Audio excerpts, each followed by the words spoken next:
And now we move to opening the regular Board of Supervisors meeting. This is Tuesday, February the 28th, 2023. It's 10 o'clock a.m. and we're in the Board of Supervisors hearing room. We're at Melody Lane, Bisbee, and any item on this agenda can be open for discussion and possible action.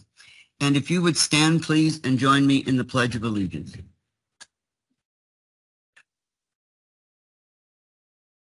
I pledge allegiance to the flag of the United States of America and to the republic for which it stands, one nation under God, indivisible, with liberty and justice for all. Thank you. You may be seated. The order or deletion of any item on this agenda is subject to modification at the meeting, and the board may vote to recess to go into executive session for the purpose of obtaining legal advice from the board's attorney on any matter listed on the agenda pursuant to ARS 38-431.03A3. Begin again with the roll call. District 1. Crosby's here. District 2. Supervisor English is present. District 3. Supervisor Judd is here. We have a complete board. Members of the public may also attend this meeting by Microsoft Teams computer or mobile app, or by phone by calling 602-609-7513 or 888-680-6714. Conference ID 378-563-84#. If you have trouble accessing this meeting remotely, call 520-432-9200 for direction. The board may permit public comment during the discussion of any item on this agenda.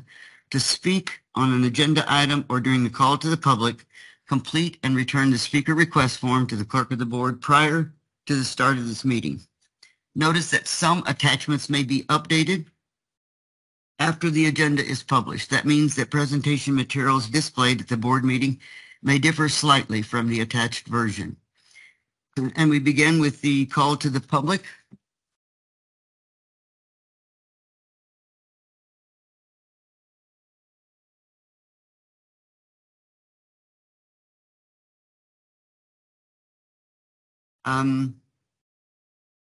Just for the benefit of all of the public, you have 3 minutes. You need to come to the microphone, and since there are several, I'm going to call 5 names to begin with, and so if you would please line up so that we can move along as quickly as possible. Okay, the first 5 are Alfred Kern. The next one is Kara Harris. Third is Randall Limbaugh. Fourth is Jeff Sturgis. Fifth is Joanne Murphy. Give your name and address to begin with. You have 3 minutes.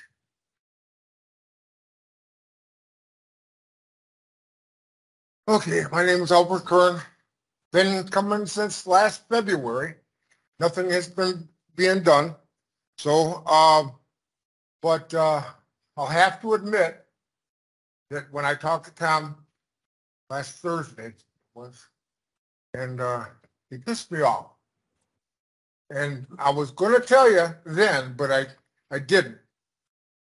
That, you know, you said, one of the first things you said to me was, why don't I just move? And I almost said, why don't you just kiss my ass? Please. And do what you need to do. But I didn't say that. So anyway, we have an overabundance of county vehicles coming up our road. And I'm going to start turning them back, because if we don't get our roads graded, they don't need to be there. These county vehicles, county trucks. So, like I said, they don't need to be there. Don't send them up. And like I said, I have been coming since last February. I'll let you know now that this will probably be my last meeting. You know, and I know you're probably thinking, oh, great, finally. You know, but yeah, like I said, I've been I've been coming since last February. Hopefully we can get something done. Right? That's all I've got. Thank you. Next is Kara Harris. It says here in person, but I'll check online. Is there on Teams, Kara Harris? She's on Teams? Madam Chair, she is on Teams. She is muted at the moment, though. Kara, if you will unmute, then you have 3 minutes. Kara? Yes, I'm here. Can you hear me, Madam Chairman? I can now. Your 3 minutes starts. Okay. My name is Kara Harris, and I'm a resident of Whetstone. I live at 2265 North Mustang Heights Road in Whetstone. I have been a taxpayer for over 20 years with my husband. So good morning, board members, and thank you for letting me join you online. I had planned on being there in person, but alas, a sick 12-year-old child prevents me from attending in person. First off, I would like to address the topic of election integrity. We saw a presentation last Thursday concerning the integrity of the voting machines. Our current election system is violating our civil rights by utilizing illegal equipment and processes. We request no more elections of any kind can be conducted until it's completely redesigned to ensure we have a legal election process which does not violate our rights. This also includes the May election for the jail bond, and this should be delayed. We need to be ensured there will be a full chain of custody and verifiable identity for all mail-in voters. This is extremely pertinent as I have found serious irregularities as I canvassed my precinct in Whetstone over a year ago. As of last week, our legislatures were faced with an 800-page document of proof of election fraud statewide involving the Sinaloa cartel. This should be a signal to you as well. As our state government, we have a problem in our state. Please consider the evidence you were given last week and do the right thing concerning our elections. In conclusion, Chairwoman English, I would appreciate if you would please control your county attorney, as she is only there at the behest of the board to provide legal advice and only when she's asked. She was out of order last Thursday and needs to be reined in by you, who is alleged to be in charge of this meeting. Thank you for your time. Next is Randall Limbaugh. Thank you, Madam Chair. Randall Limbaugh, Sierra Vista, Arizona. Thank you for the opportunity to speak today. I'm here to discuss election integrity and my strong opposition to the May 2023 election for the jail district. Except for Supervisor Crosby, the board recently approved the full mail-in ballot. In recent months, this board has received substantial, irrefutable evidence that our election system and machines are defective and our election results non-certifiable. The machines operate on Windows 7, which is easily hackable and no longer supported with security updates. Some of the election equipment used by Cochise County is not even authorized, according to the Arizona Elections Procedures Manual or the Secretary of State. Activist groups are afforded more flexible voter registration requirements than the rest of us. Per the Arizona Constitution, election procedures are required to hide the identity of the voter, yet they do not. Mail-in ballots in Cochise County offer no confidence in ballot, chain of custody, or verifiable voter identity measures. Anyone, in my opinion, anyone knowingly denying the lack of election integrity within Cochise County is either intellectually dishonest, incapable of independent thought, or simply does not care to recognize the facts. Substantial research has been presented to this board by many experts regarding identified problems with our election machinery and operations. And I remind the citizens of Cochise County that they have full access to the same information and resources.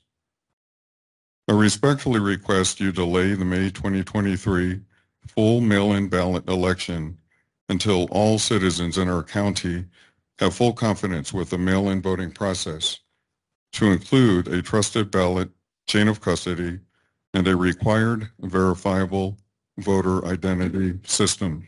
Thank you. Thank you. Next speaker is Jeff Sturgis. It says you're in person. I'm here. Can you hear me? Yes, go ahead. You have 3 minutes, Jeff. In an email reported by the Arizona Republic, Supervisor Tom Crosby claimed that the effort to recall him was about socialists being against him. This was easily refuted in the publication by quoting a former Marine, retired engineer, and lifelong Cochise County Republican who stated, "I don't see Mr. Crosby as acting in a way that gives us a functional government in Cochise County." Circulators who gather petitions to recall Tom Crosby encounter many lifelong Republicans who are eager to sign the recall petition. Fiscally conservative Republicans know that Tom Crosby, with his illegal actions, has cost taxpayers over $120,000 in legal fees charged to our county government. Republicans concerned about election integrity know that Tom Crosby, by refusing to certify the election, jeopardized their votes because the majority of votes in Cochise County went for Republican candidates. Law and order Republicans know that Tom Crosby has sponsored an illegal change to the voting processes in Cochise County, ignored the illegal advice of our Republican county attorney, and disobeyed a Republican Superior Court judge's order to certify the election. Common sense Republicans know that Tom Crosby talks nonsense. It doesn't take an independent voter or a Democrat, much less a so-called socialist, to point out to these Republicans that Tom Crosby is unfit for office. They can see his incompetence and perverse relationship to fiscal responsibility, election integrity, the rule of law, and common sense for themselves. Thus, I ask, along with Democrats, independents, and Republicans who care about fiscal responsibility, election integrity, the rule of law, and common sense, for you, Supervisor Tom Crosby, to resign now. Please save Cochise County the cost and work necessary to recall you and to replace you with a competent, law-abiding, fiscally responsible public servant. Thank you. Please. The next speaker is Joanne Murphy, I believe on Teams. Ms. Murphy, are you there? I am here. Whoops. You have 3 minutes. We do not hear you, Ms. Murphy. Can you hear me now? I can hear you now. Okay, thank you. I request that another work session be held, a real one, not one orchestrated by Supervisors Judd and Crosby, with presentations by election deniers who are supposed experts. You have been, meaning Supervisors Judd and Crosby, have been obsessed with the certification of machines. How about having certified experts with election voting experience and the duties thereof come to speak? I'm really tired of hearing deniers come before you with an agenda spouting off lies in order to reach your desired conclusions. And I want to also jump on what Mr. Sturgis said, and I think that both of you should resign. You have caused havoc and untold amount of our monies to be wasted. And I thank you for the time. The next 5 speakers, if you would line up, if you're in person or think in line online. The next one is Paul Barble, Lee Chadbourne, Clay Greathouse, Daniel LaChance, and Allison Morse. Paul?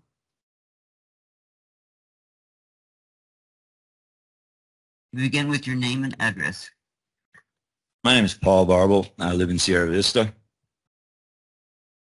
3078 Southland Drive.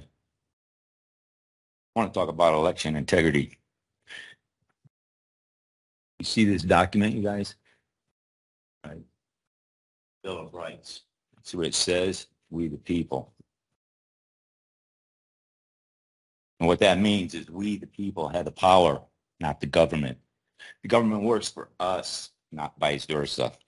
They all took an oath of office, of which they are all in violation of, but not Tom Crosby or David Stevens, who are upholding the oath of office and the Constitution.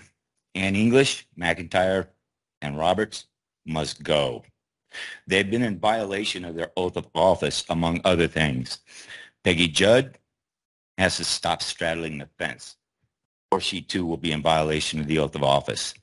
The current election system is violating our civil rights by using illegal, uncertified equipment and processes.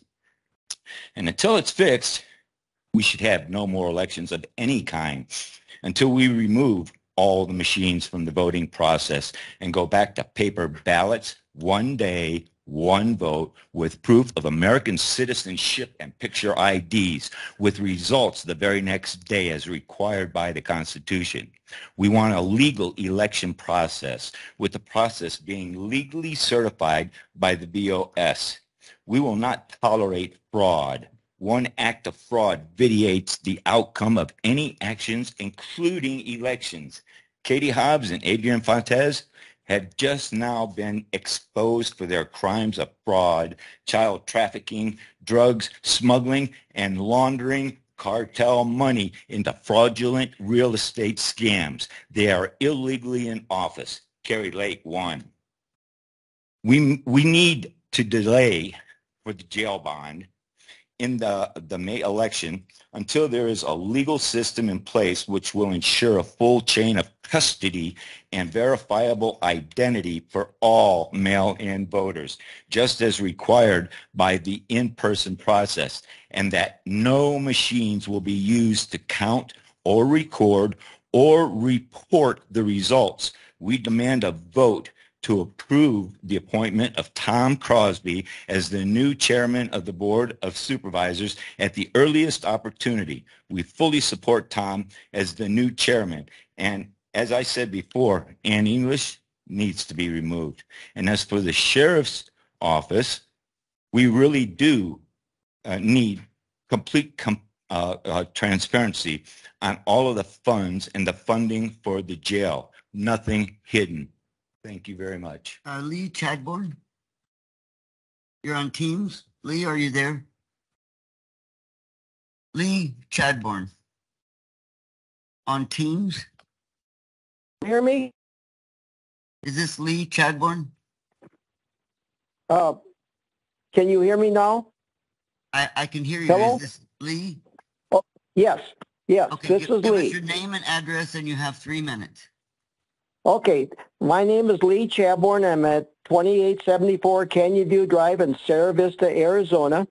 And I start my speech by, we cannot permit another election until the election system is no longer illegal. The current election system is violating my civil rights and is using illegal equipment and processes. No more elections of any kind must be conducted until it is completely redesigned to ensure we have a legal election process which does not violate my rights, which can be legally certified by the Board of Supervisors.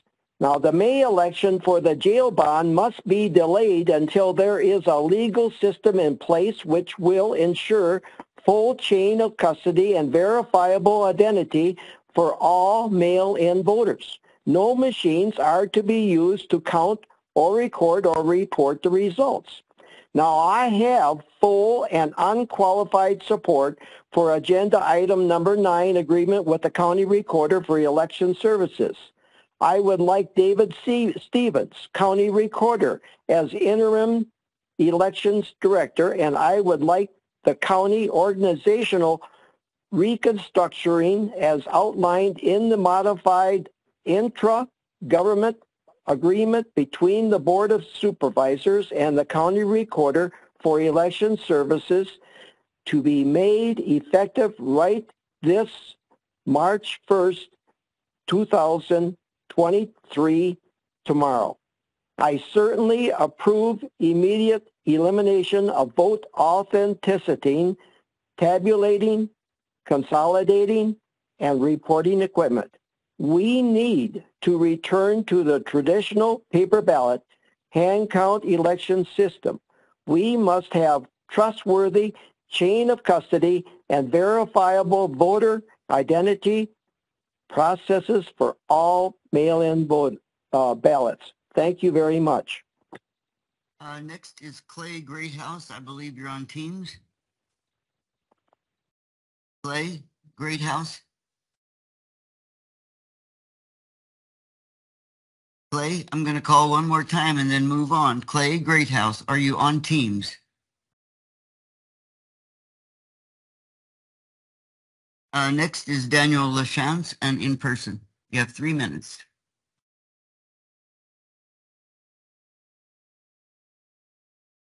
My name is Dan Lachance of Sierra Vista. I strenuously object to Supervisor English's mischaracterization on Thursday that elections run in Cochise County are like a well-run, well-maintained car, and that it is somehow better than the broken election system in Maricopa. It's simply untrue. The truth is our election system is as bad, if not worse, since the former elections director imposed it on us against our will and without our consent. The truth is the Cochise election system is fraught with civil rights violations and equipment and process problems. The mail-in process violates the civil rights of every county voter with no chain of custody or voter identification requirements. Ballots are sent out willy-nilly and with no certified marking device, which is required by the SLI certification. They are counted by machines with unknown code, making the count unverifiable. They are counted by machines which may change the votes. We simply don't know because we can't look at the code. Every ballot is subject to back office adjudication, a process which utterly disenfranchises voters by allowing others to determine their intent and without their knowledge that their vote was changed. That's unbelievable. The in-person voting process uses equipment which reports who has voted and who hasn't, a violation of our right to secrecy. Equipment which puts machine code on each ballot which cannot be read by humans, making the ballots illegal. By equipment which imposed illegal wireless LANs and WANs in every poll station, which decertified the entire system. Both the mail-in and in-person systems use Windows 7 software on back office systems to count, record, and report results. Windows 7 was taken completely out of service in 14 January by Microsoft. It had exceeded its life cycle and was and is full of vulnerabilities, 1,400 of them at last count. A Texas inspection proved that Win 7 has a permanent password giving ESS and others unfettered access to the root level of the machines. I'm telling the board in no uncertain terms that the current election system is violating our rights and is using illegal equipment and processes. No more elections of any kind can be conducted until it is completely redesigned. I'm telling the board the May election for the jail bond must be delayed until there is a legal system in place which will ensure full chain of custody and verify identity for all mail-in voters. No machines be used to count, record, or report the results. Finally, I want a vote today, if possible, to approve the appointment of Tom Crosby as the new chairman of the Board of Supervisors at the earliest opportunity. Thank you. Time is up. Next is Allison Morris on Teams. Yes, I'm here. Can you hear me? I can, yes. Go ahead. Okay, You have 3 minutes. Thank you. Good morning. My name is Allison Morris, and I'm from Portal. Thank you for this opportunity to speak today. Last week, we listened to Mr. LaChance and another member of the public claiming to be election experts. Have either of these speakers and other election skeptics ever witnessed a logic and accuracy test or toured our county's election facility to ask questions? When I requested another work session to hear from those directly involved with elections, Supervisor Judd asked me if I knew anyone who had evidence that the machines were properly certified. Well, yes, I do, and she does too. On November 21st of last year, the supervisors received a 25-page letter from then State Elections Director Corey Lorick that included multiple pages of test results and certifications for our voting machines. The letter and supporting documents confirmed that Cochise County's election equipment was properly certified and remains in compliance with state and federal requirements. Ms. Lorick also spoke at the November 18th Board of Supervisors meeting, reiterating those facts. Supervisors Crosby and Judd, however, choose to ignore this information just as they have chosen to ignore most every other government official that has advised them on elections.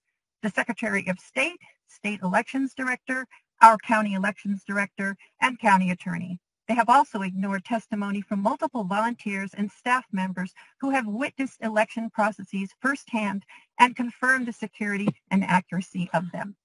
The one official they did listen to was former Attorney General Mark Brnovich. As we have discovered, Mr. Brnovich knew very well that there was no fraud in the 2020 elections, but withheld records that proved it.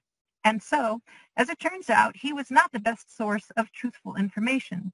It needs to be said again that there have been no inaccuracies or irregularities in our county's elections, and there is absolutely nothing wrong with our equipment.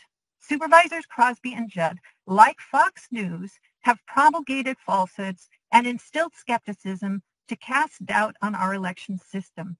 It's just as impossible to reason with those who will not accept the truth as it is to predict the integrity of our future elections. So once again, I respectfully ask that Supervisors Crosby and Judd please resign now and save us from further costs and embarrassment. Thank you. And the next five will be Tricia Giradette on Teams. Johnny Lee Wilson, not sure if in person or not. Robert McCormick. Juan Kwan. And Glenn Patterson.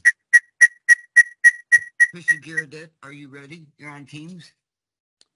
Yes, I am. Thank you. This is Tricia Giradette. Tricia Giradette. I've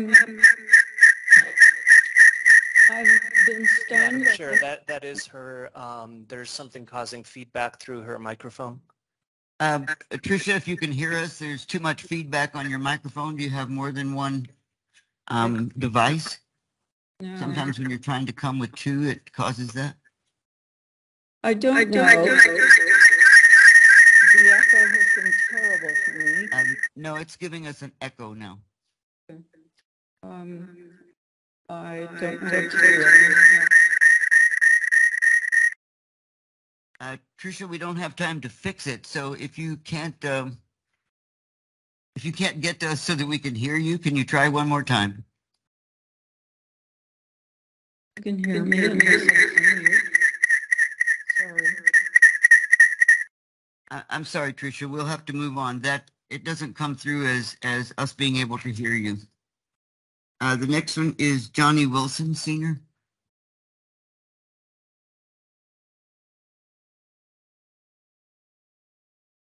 Hi, I'm Johnny Wilson. I live in Sierra Vista, Arizona.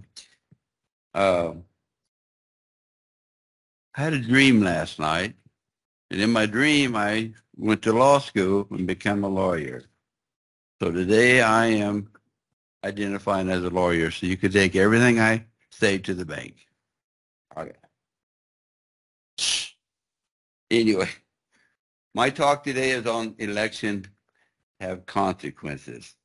Okay, I'm 76 years old, and every president during my lifetime has got us into a war of some kind, except for Donald J. Trump. So elections do have consequences. Okay, we spent 20 years in Iraq and Afghanistan fighting goat herders with rifles. We lost the war. Biden took over. Get this out. 13 of our military soldiers are dead, left $85 billion worth of equipment in Afghanistan. And now that we have a new leader, where's he at? He's in Ukraine, bad-mouthing Putin, which has nuclear weapons. It's kind of like poking the bear with a stick. I don't think anybody wants nuclear war if you watch the news. Too many people are not paying attention to what's going on. You got to watch something besides your normal CNN, MSNBC, and stuff like that. You need to reach out and pay attention. Anyway, elections have consequences. Trump was the first president in history to acknowledge that children are being sold for sex in the U.S. First president to open a White House office to form a coalition with law enforcement to save America's children. Elections have consequences. On his second day in office, Biden rescinded Trump's executive order that helped combat children's sex trafficking. Why did he do that? Elections have consequences. Okay, we cannot permit another election until the system is fixed. No more illegal elections. The current election system is violating mine and your civil rights because it uses illegal equipment and processes. The May election must be postponed or delayed until the system is fixed. And I want you to vote for Tom Crosby to be the new chairperson.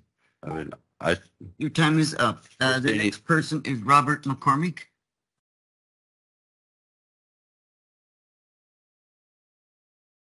Yeah, I'm Robert McCormick. I live at 1325 Via Viento in Cerro Vista, Arizona. First of all, I want to agree with all the previous speakers that say that our election system needs to be fixed. Secondly, I think Peggy Judd and Tom Crosby should definitely not resign, but maybe somebody else should. Thank you. The next speaker is Juan Kwan. This is Tricia Garrett. Did I solve the echo? Tricia, if you're online, we still cannot hear you. It's just an echo. Go ahead, Juan. Thank you very much for allowing us to be present today and to speak with you. And instead of asking for those who are the strongest in advocating for election integrity, I would want those, Mr. Crosby, Ms. Judge, to double down and advocate even stronger for absolute election integrity, if rather than resigning, of course. So for those who are calling you to resign, we are standing with you, and we want you to be more of an advocate. If the bank can count every dollar bill transparently before their customers and get every dollar right, and the bank teller gets fired if he or she makes too many mistakes when the books are not justified at the end of the day, why is it that we cannot make a commitment as a people to ensure that every vote is counted without mistake? If Fort Knox can protect the kilotons of gold for our whole nation without theft, why is it that we cannot commit as a county, as a people, to ensure that every one of our votes should count as they ought, correctly by qualified citizens, that our vote should count without dilution, without fraudulent activities? For everyone who is claiming that we have an election process that is true, that we have confidence in, 70% of our nation do not have that confidence. 70% of Republicans do not have that confidence. And for Democrats, in the cycle of 2016, claim that their election has been stolen as well. And libertarians, independents, Republicans should join them and have joined them in this cycle in 2020 and 2022 to also assert that our election have never been trued, our votes have been stolen, and they've been stolen by machines, and we're no longer free citizens. We are slaves to whoever is controlling the machines, controlling the algorithm. For those who claim expertise, can you read software? Have you had a peek inside those election machines? If you have, come talk to me. Instill confidence. Time's up. Gwen Patterson.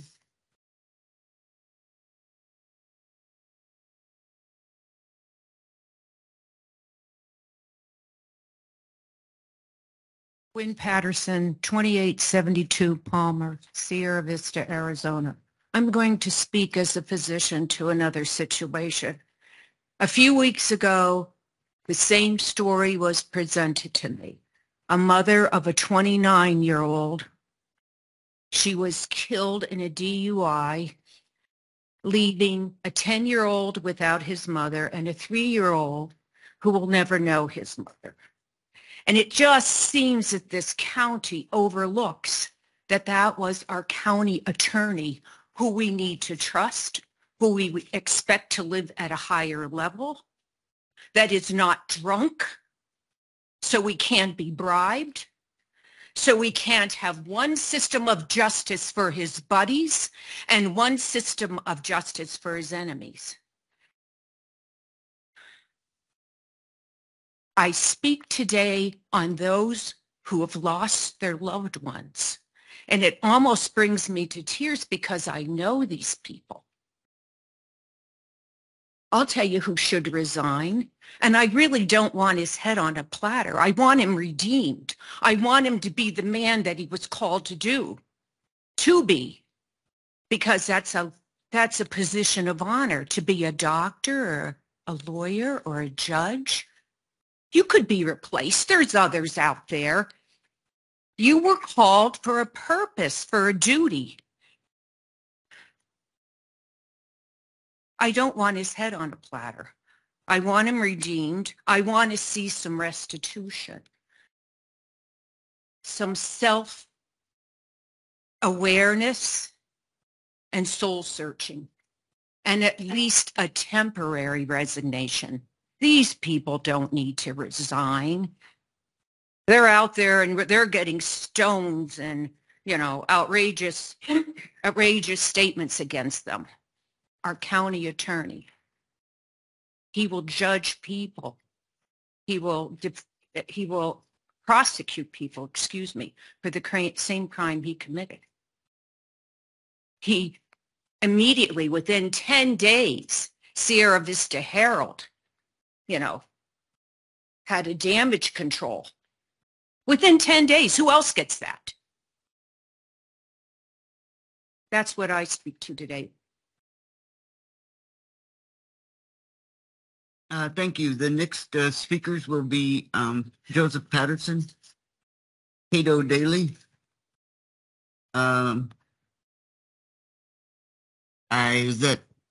Joanne Hoan Kwan, and Shanna Herrera.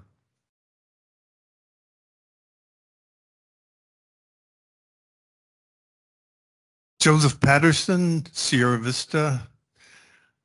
I would like, first of all, to thank and commend Peggy Judd, Tom Crosby, and David Stevens. For these people are people of integrity, courage, and truth to their oath of office. I am so proud of these people in the face of all the opposition that they face, that they continue to remain strong. We should be proud and honored to have them governing for us, representing us. I would like to concur with the comments that have been made earlier about the election and Bob's summarization that the system needs to be fixed. This whole process started several months ago for me, and at least in a conversation that I had with Mr. Stevens regarding, we just asked the question, there's so much mistrust. What can we do to bring trust back to the election system? And he, without hesitation, he replied that we need to go to a one-day in-person paper count and hand count. I mean, just like that. So that's what we tried to pursue in the vein of trying to run a hand count along with the regular election. Just to run a hand count to confirm, to ensure that our trust is in the right place. Well, that got shot down.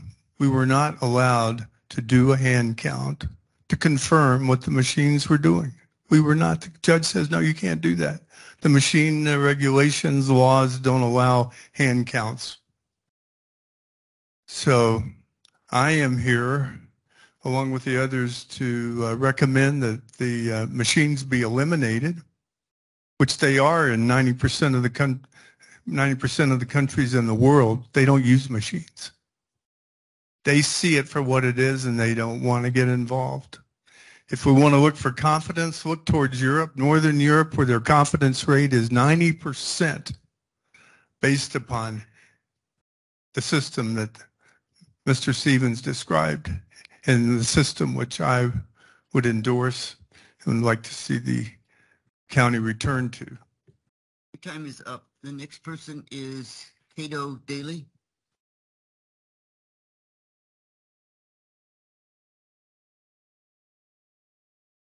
Cato Daly Bisbee, thank you for the opportunity to speak. I don't want to be up here, but I don't want to go back to horse and buggies and crank telephones. And I'm here because I don't trust you, Tom Crosby, Peggy Judd, and David Stevens, to uphold our constitutional right to vote. All three of you don't recognize the legitimacy of our November 2022 election. You don't believe the lawsuits that have been proven over and over and over again that the election was fair and accurate, that we have a legitimate president of the United States. But your candidates were elected fairly. That's curious. You harassed our former elections director, Lisa Mara, who upheld the law to not comply with your illegal request to hand count 100% of Cochise County votes, which were 47,000. She resigned because of you. Did you do this on purpose as pawns to the political game of election liars? And now you want us to allow you to control our county election system? How can we, as citizens of the United States of America, protected by our Constitution, to have all our votes counted, how can we trust you? How can we trust that you, as public servants, will stand by all of us to protect our constitutional right to vote when you don't even respect our legal system? How can we trust you, Tom Crosby, to protect our vote when you were a coward and you didn't even show up to canvass our votes on the November 2022 election? I'm ashamed of all three of you. I'm ashamed that you don't see you're being used at the expense of us, of Lisa Mara, of making someone's life so miserable they resigned from a job they were good at, and you are not. You are asking that we support your power over elections, your consolidations of checks and balances. You are asking us to trust you. Blunder after blunder, you have not earned our respect. How can we trust you? Thank you. Joanne? We're not doing that today. You have 3 minutes.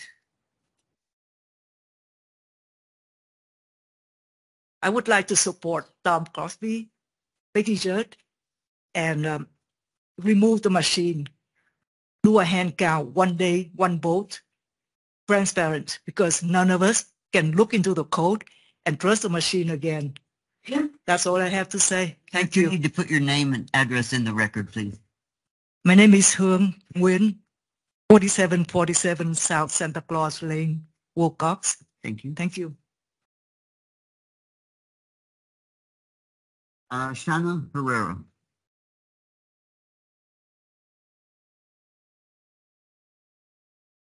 Thank you, Madam Chair. Good morning. My name is Shauna Herrera. I live in Hereford. I would like to direct my comments today to Supervisors Judd and Crosby. Amid a constant barrage of hate-filled rhetoric and demands that you resign, I would like to thank you.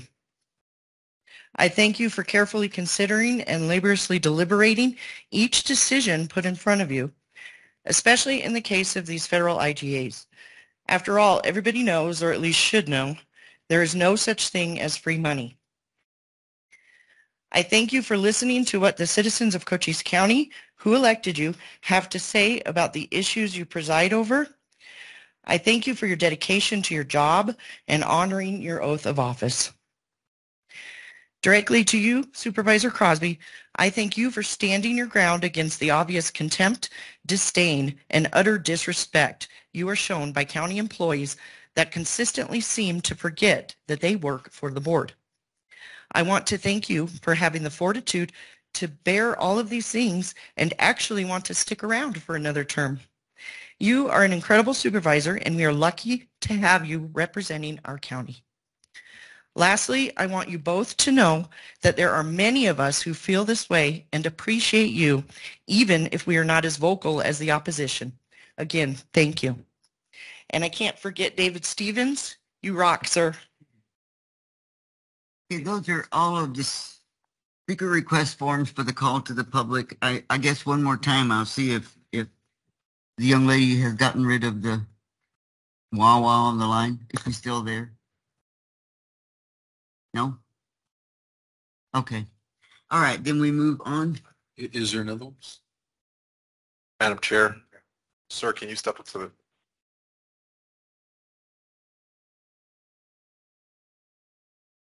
Can't respond to the call to the public. If I'm disparaging you, I can respond to the call to the public if I'm disparaged.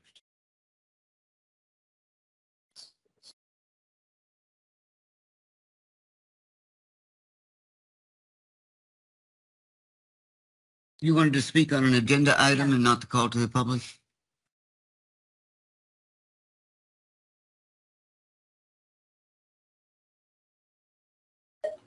The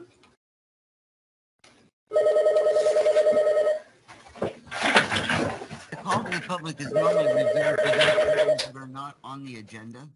So I think we're having a confusion here of people who want to still speak on something that's on the agenda.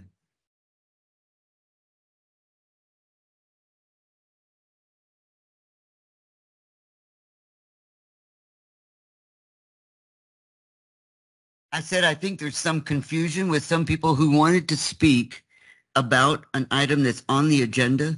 The call to the public is designed particularly for items that are not on the agenda.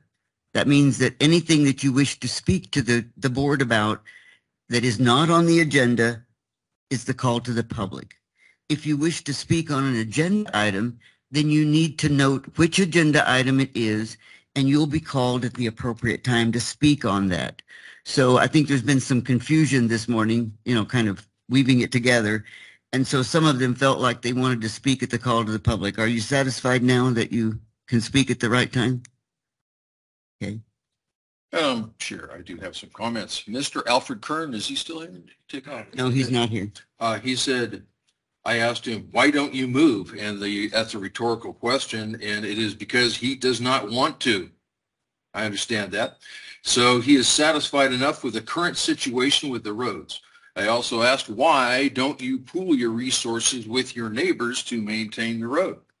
And the rhetorical answer for that is that his neighbors are also satisfied with the roads that they have, and they don't want to either. Okay. Mr. Sturgis and Ms. Cato Daly, I didn't understand what he said the reason was for my recall effort, but you can email me that if you want. And this is, like I said, for Ms. Daly. Is she still here? Okay. I have done this. ARS 16-602B allows a statutory hand count of all precincts. It is still very minimal. In the Hickman memo, the Attorney General recommends increasing ballot hand count to 5%, but there is no ceiling on the number of precincts for day of ballots. All precincts was the action of the board on October 24th. You said you wish to speak about being disparaged, and I normally we can't respond to the call to the public, so I'm trying not to be disrespectful to Mr. Crosby, but that's beyond being disparaged. Because I am responding to what they said. And they repeatedly said illegal this, illegal that, and that it wasn't illegal, and I will continue. In the 2022, October 24th, Board of Supervisors transcript and explanation at 3 hours, 30 seconds, McIntyre says the Secretary of State agrees with him, but that is the opposite of what the Secretary says the next day about ARS 16602B. Page 2, paragraph 2 of the Secretary of State's letter dated 10/25/22. The precinct hand count audit may only be conducted on regular ballots cast at voter centers in Cochise County on election day and may not include any early ballots, regardless of when or how they were returned, as per, as I said, ARS 16-602B. In the 2022, October 24th, Board of Supervisors transcript and explanation, 3 hours and 45 seconds, McIntyre misdirects county employees not to comply with election agenda item number 2. Supervisor Crosby. 602B. You're out of order. No, you are out of order, sir.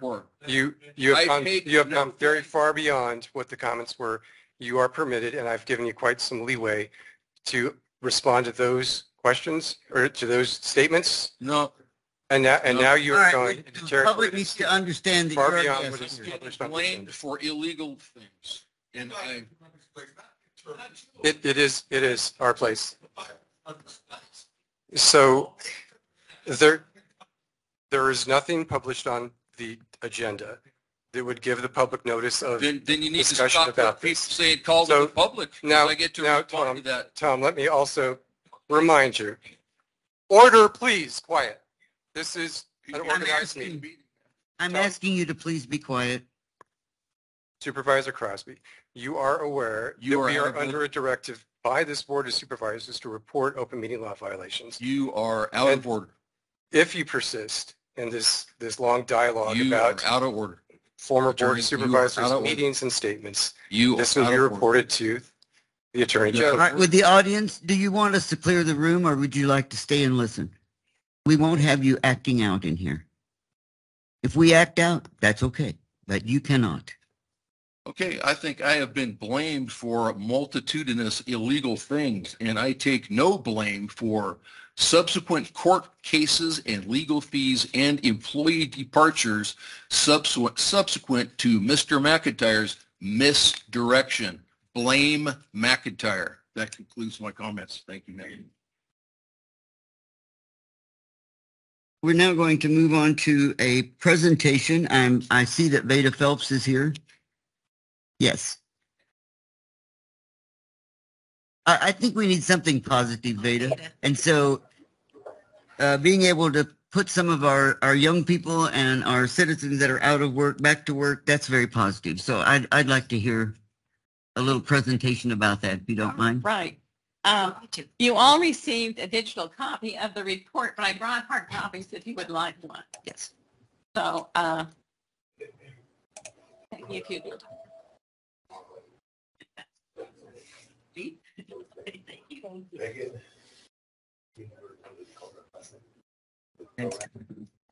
And good morning. I'm not going to read the report to you because I'm sure you read it from cover to cover. Not quite, but And that I would just like to point out a few things that's in the report that I think that you should be aware of. So first is on page, my little stickies are sticking together. On page 7 and the top of page 8 our allocation this year was reduced by 396,438. Allocations are based on, 2/3 is based on unemployment. The good news, the bad news, good news, our unemployment rate is low. The bad news is that affects our funding, but that's the way life is. Okay, on page 9, we get performance indicators from the federal government on how we perform.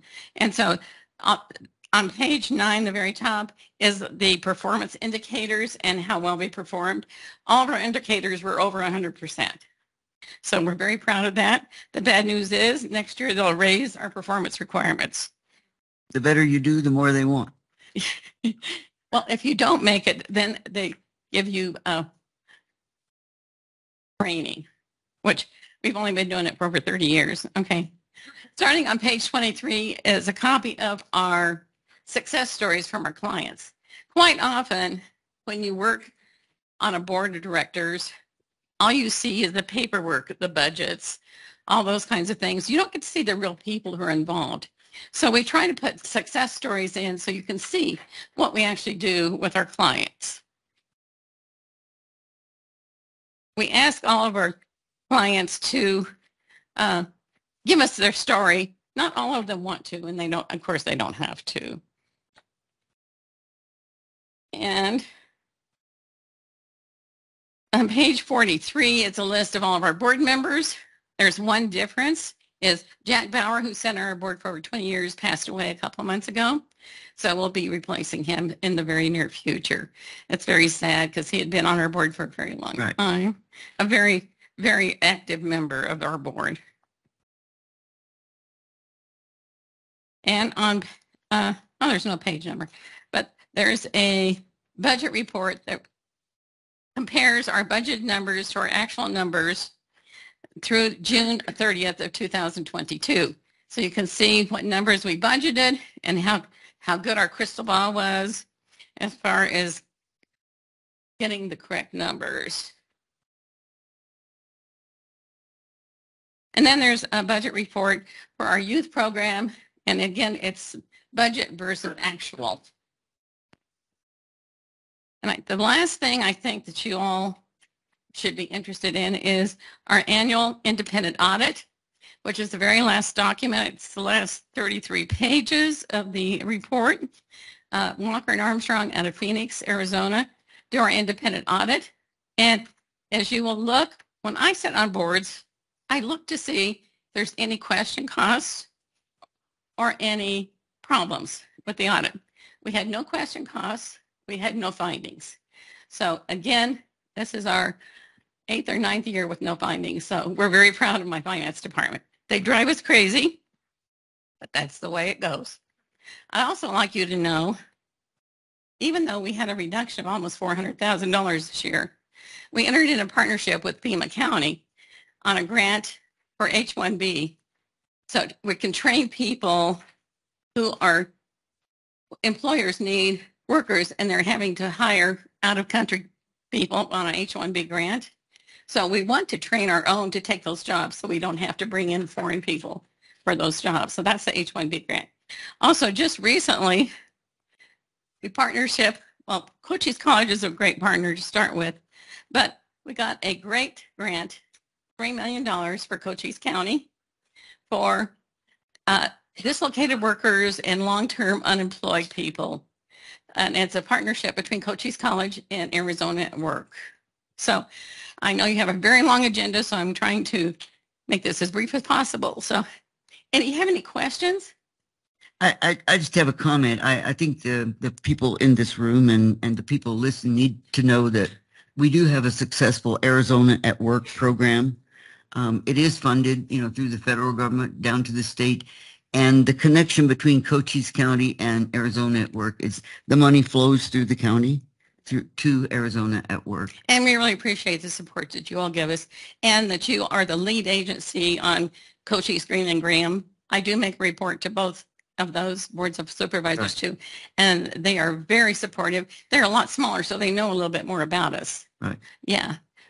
Mr. Crosby? I just wanted to say that I appreciate your success story portion of your report very much. Thank you, Ms. Phillips. Oh, good. At some point in time, if you have any questions, I always say that molehills become mountains if we don't take care of it immediately. So if you hear anything you're concerned about, or if you have anything you want to know about, please call me. Madam Chair, I have a quick question. Go ahead. Yes. I was wondering if you do any online jobs. Have you adapted into that, or is everything usually brick and mortar? Well, if we have to spend money, people have to come in because there's a lot. It's a federal program, so there's a lot of paperwork. But we do list jobs that are online, but people have to come in originally for that. Yes. I would expect that, but I just wondered if there were opportunities online. Oh, yes. Training opportunities. Training opportunities. Training. Yeah. And what about jobs? Yeah, jobs Online too. jobs, yeah. Okay. Yeah. Well, that's good because a lot of things went that way in 2020, and I have a feeling some people really prefer that. It works better for their lifestyles and their Well, and people got used to working at home, and so it's almost a natural thing now that people like to work from home. So yes, that's possible. We're very concerned because there are so many open jobs.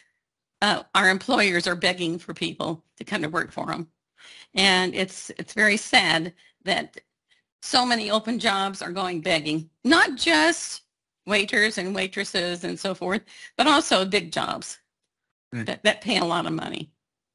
But we're here to try to help people and help businesses, both sides. Well, thank you for coming each year and giving us, the skinny on what's happening at Arizona at work, and we appreciate it, Veda. Well, thank you guys, and thanks again for your support. Thank you.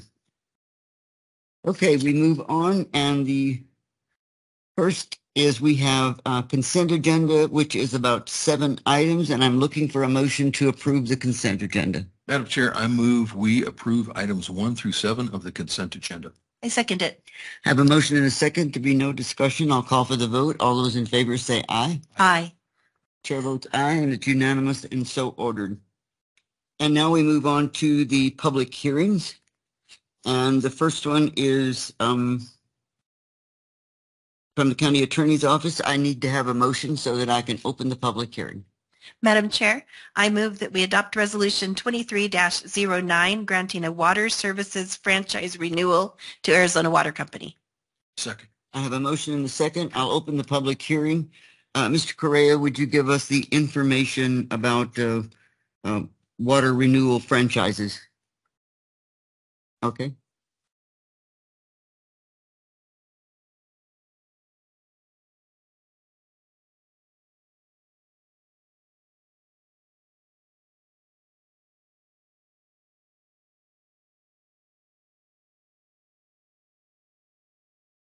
Morning, Supervisors. This is a resolution to renew a water franchise. This is a water franchise for the Arizona Water Company.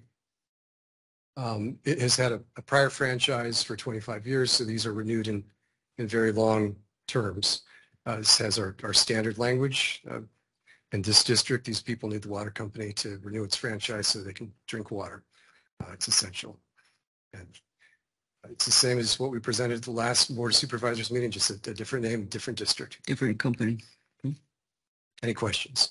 Any questions or comments? I don't know if we can get the agreement up on the slide, paragraph number 2, Mr. Maddox, but I'll just read it. Basically, it says, the county reserves the right to impose future restrictions, limitations, and conditions upon the exercise of the rights granted herein as it deems best for the public safety and welfare. What type of conditions might that include, Mr. Correa? Because these are 25-year franchises, this is a general term to cover the basis. So if there was something that arose, some sort of issue, this would give the board authority to revisit this contract. You're not locked into the specific term. I'm sorry, I didn't understand what you said, Lavin. You said something about revisiting this contract? Is what to take action on this contract. It reads, the county reserves the right to impose future restrictions, limitations, and conditions upon the exercise of the rights granted herein.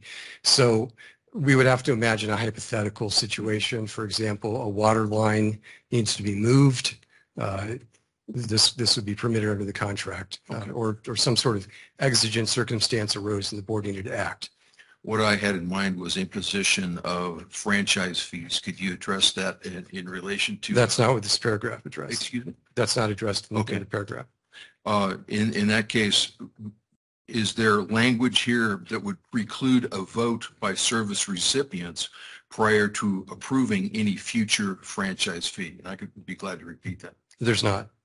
Okay, so a future board can hold a vote to give the future service recipients a chance to vote on approving future franchise fees. Well, I can't see into the future, Supervisor Crosby. Right now, the law does not permit franchise fees in the way that you described them. Mm-hmm. Okay, thank you. Any other questions or comments? No, but I'm going thank to you. close the public hearing then. We do have a motion and a second on the floor. Any further comments? If not, I'll call for the vote. All those in favor say aye. Aye. Chair votes aye, and it's unanimous and so ordered. And now we move on from the public hearings to the action items. And the first one is the approval of an agreement with the county recorder. I need to have a motion, please, so that we can do discussion. Madam Chair, I move we approve agreement with the county recorder for election services effective upon recording with the recorder's office through December 31st, 2024. I'll second it. We have a motion and a second. I need to bring to the attention of the board, although you are aware of it, and to the public, that we did receive a letter just before we went into meeting from the Attorney General, and I believe it should require us to at least look for legal advice on whether we should continue with this or at least have a discussion. So I'm sure all of you saw the letter, and I think that we probably need to have legal advice on this. It does say on our agenda that if we feel that we need to have legal advice, that we can go into executive session for legal advice. So if no one else is willing to make the motion to do that, I will do so. Madam, where does public comment fit into this? Because we do have a gentleman here that wanted to make public comment. Oh, there are lots of people who want to make comments on this, but I think that we need to get legal advice before we move any further into this agenda.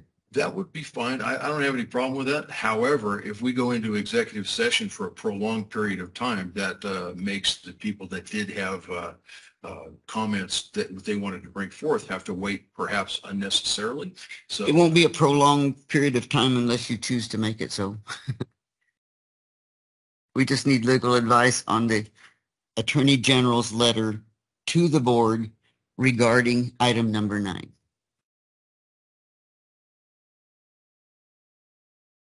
No motion? Thought you said you would make it. Well, I will if you don't. Normally, No, I was normally I waiting don't for you make 'cause you motions, know but that. I said I would Yeah. if you weren't willing to. You see. Oh, I'm looking at the wrong agenda, sorry. Just have to find the statute number. I move that we go into executive session for legal advice according to ARS 38-431.03A3. I'll second it. Okay, we have a motion and a second. I'll call for the vote. All those in favor say aye.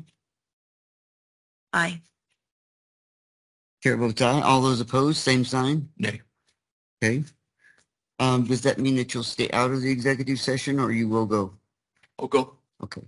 I'm rather than ask all of you to leave, we may need to move into the small conference room so that you can keep your seats here, and we'll get some legal advice and then be back. That is correct, Madam Chair. Okay, so I'm not saying how long it'll take. I presume 5 or 10 minutes. Madam Chair, just wanted to inform you that we are live and recording right now. Okay. Well, we were talking about the wah-wah when we couldn't hear. And it's usually 2 devices that causes that. We're waiting for Mr. Crosby.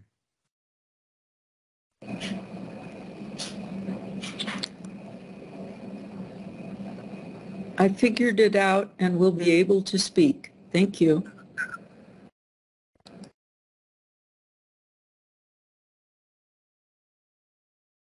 Okay. I think we have a motion on the floor about to approve an agreement with the Cochise County Recorder for election services. And we do have people who wish to speak for or against that issue, but apparently you handed them to the clerk and not to me. The ones I have here are people who wanted to sign in favor or against. And I have numbers, so I don't have the ones who actually wish to speak in person. So I'm going to read, as we have decided not to read names, but if you are for or against an issue and you want to have that vote tallied, we're now doing that. And so on item number 9, we have received opposed 32 and in favor of 23. So I wanted to give you that information, but I do know that we had a little problem with some people who are here and said they wish to speak. And so I will wait and see if Laura comes up with the... Do what?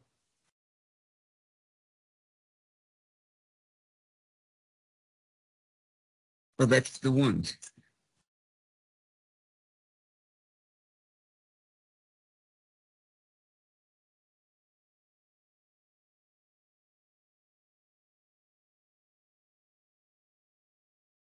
Excuse me, ma'am, if you can come over here, we can answer your question. And we don't take questions from the audience, so we're trying to run a meeting. Thank you. Wow.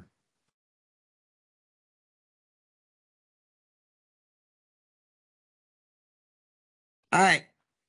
It looks as though in addition to these, there are the 32 opposed and the 23 in favor, and these people wish to speak for 3 minutes.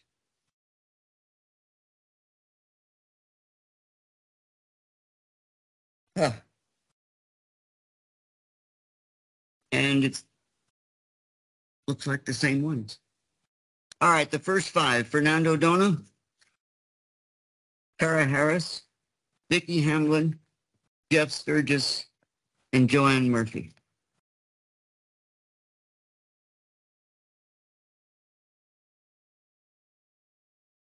Good morning, members of the Board of Supervisors. My name is Fernando Jack Donna, and I am a retired U.S. Army Master Sergeant that resides in Sierra Vista.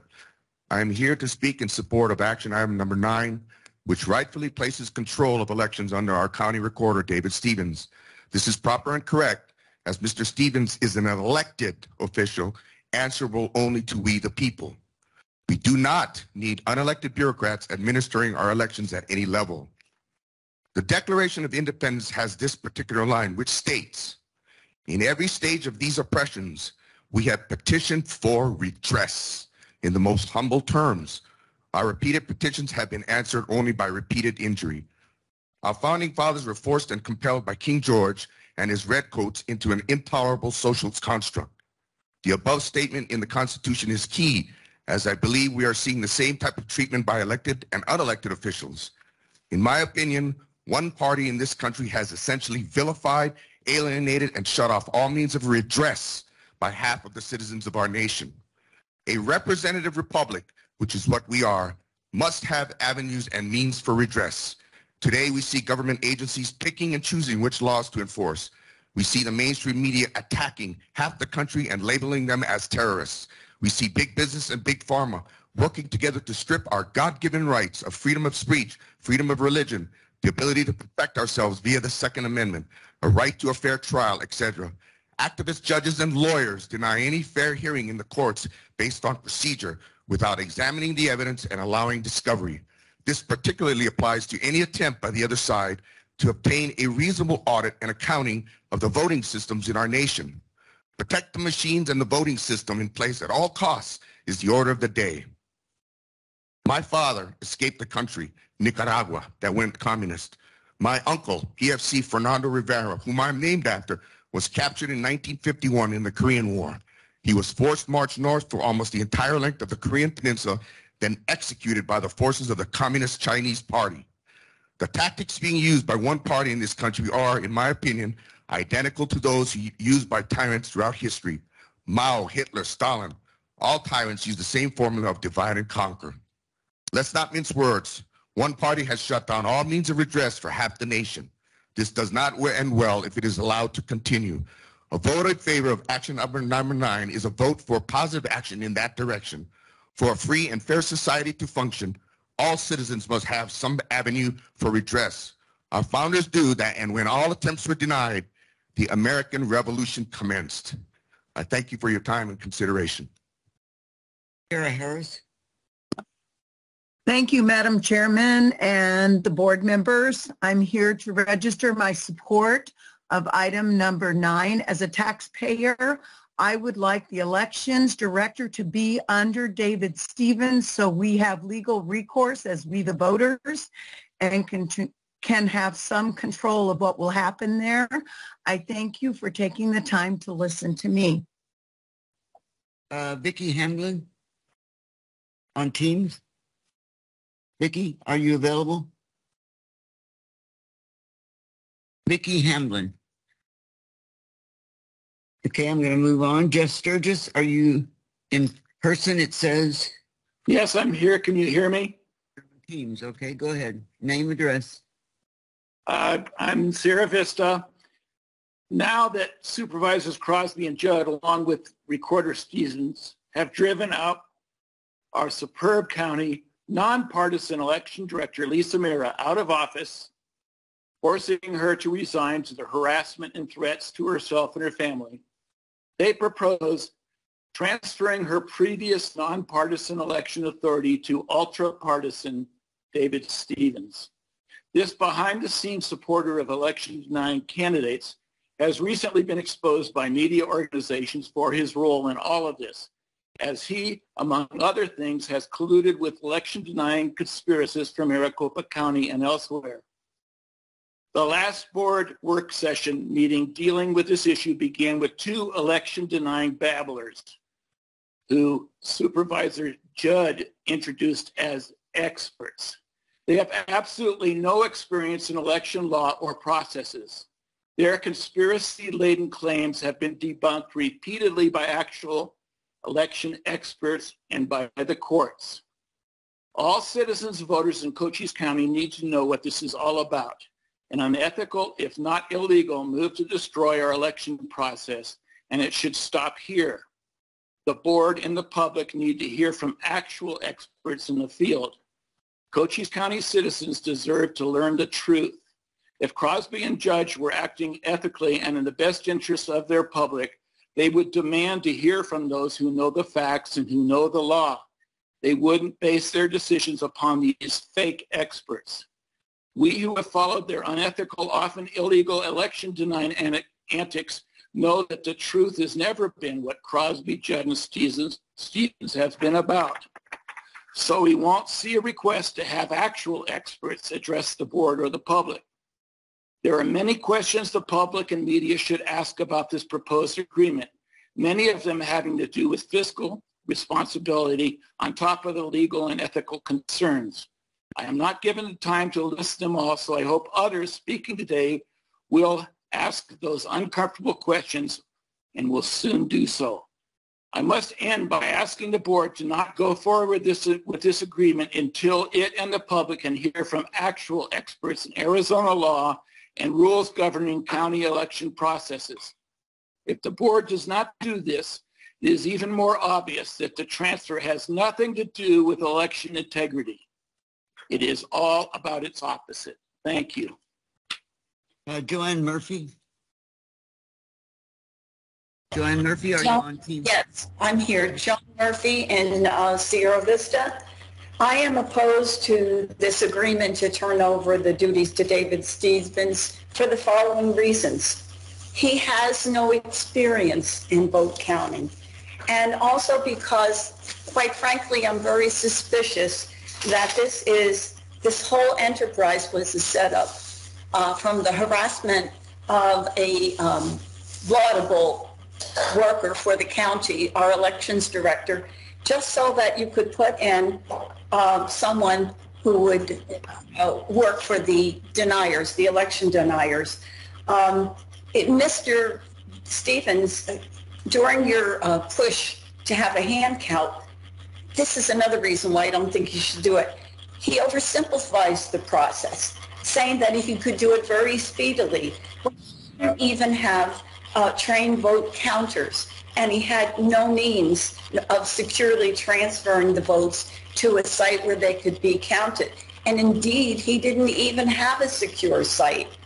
I think that you have had ample time to be putting advertisements out and seeking a new elections director, which we shouldn't even have to be doing.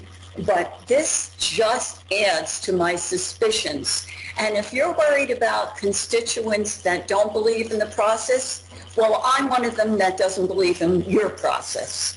And I'm really, really concerned for my democracy with people such as Crosby, Judd, and Stevens at the helm here in Cochise County. Thank you for your time. Paul Barble.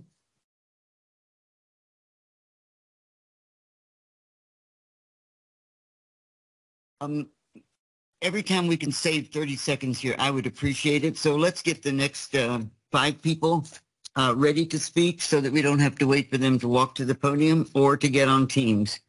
Lee Chadbourne, Renata Dunn, Lisa Glenn, and Marianne Birch McWilliams.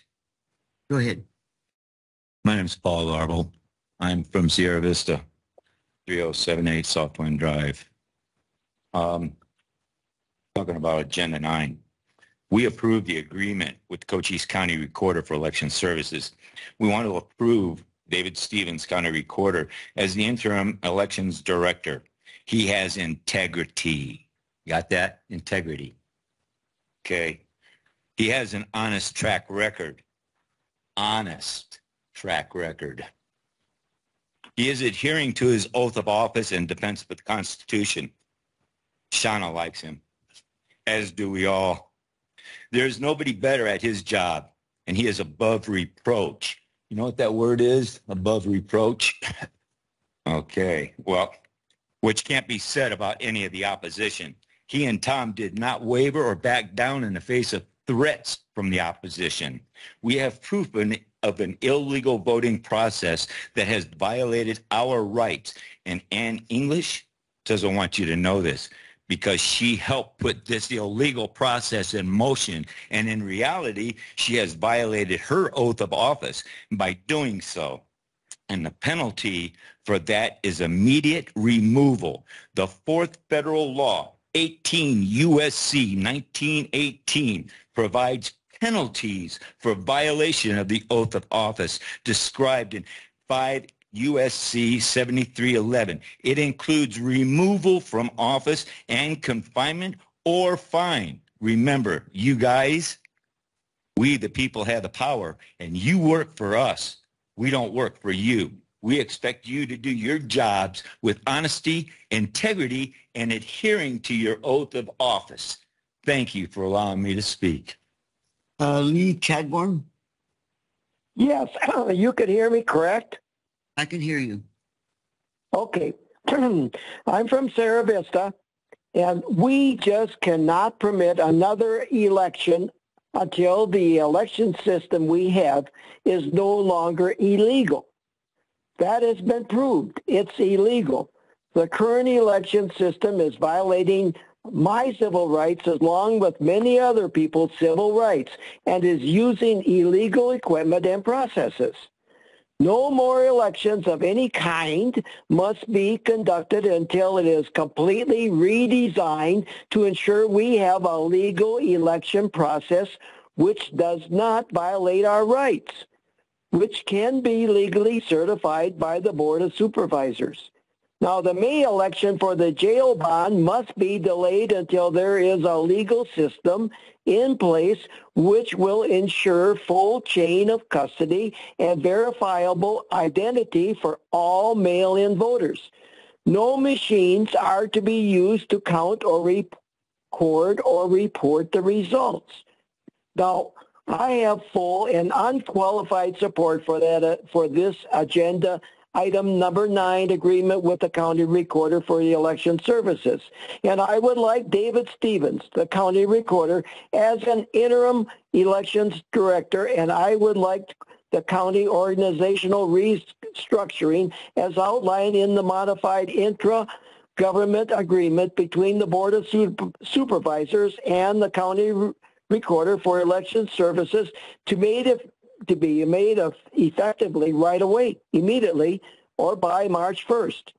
I certainly approve immediate elimination of all these voting, authenticating, tabulating, consolidating, and reporting equipment.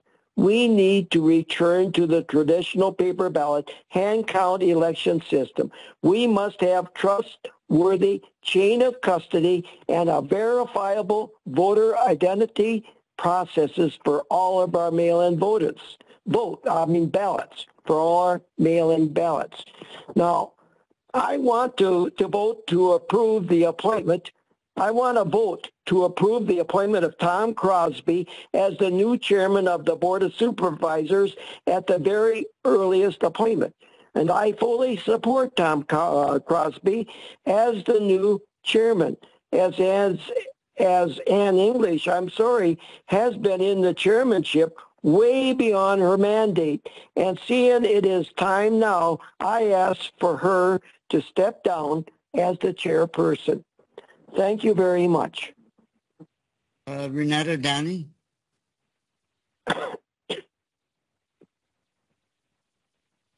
The next one is Lisa Glenn, and she'll be online. Hello, my name is Renata Daney, and I live in Sierra Vista. I'm here in support of this agenda, putting the election office under David Stevens. With the Board of Supervisors already working on an agreement reorganizing the elections department under the county recorder, the board does have the authority to do this. The current system is violating our civil rights by using illegal equipment and processes. No more elections of any kind should be allowed until the current system is redesigned. This is why I am in support of this item. Thank you. Thank you. The next one online, Lisa Glenn. Lisa Glenn, are you on Teams? Online. Lisa, I can't hear you.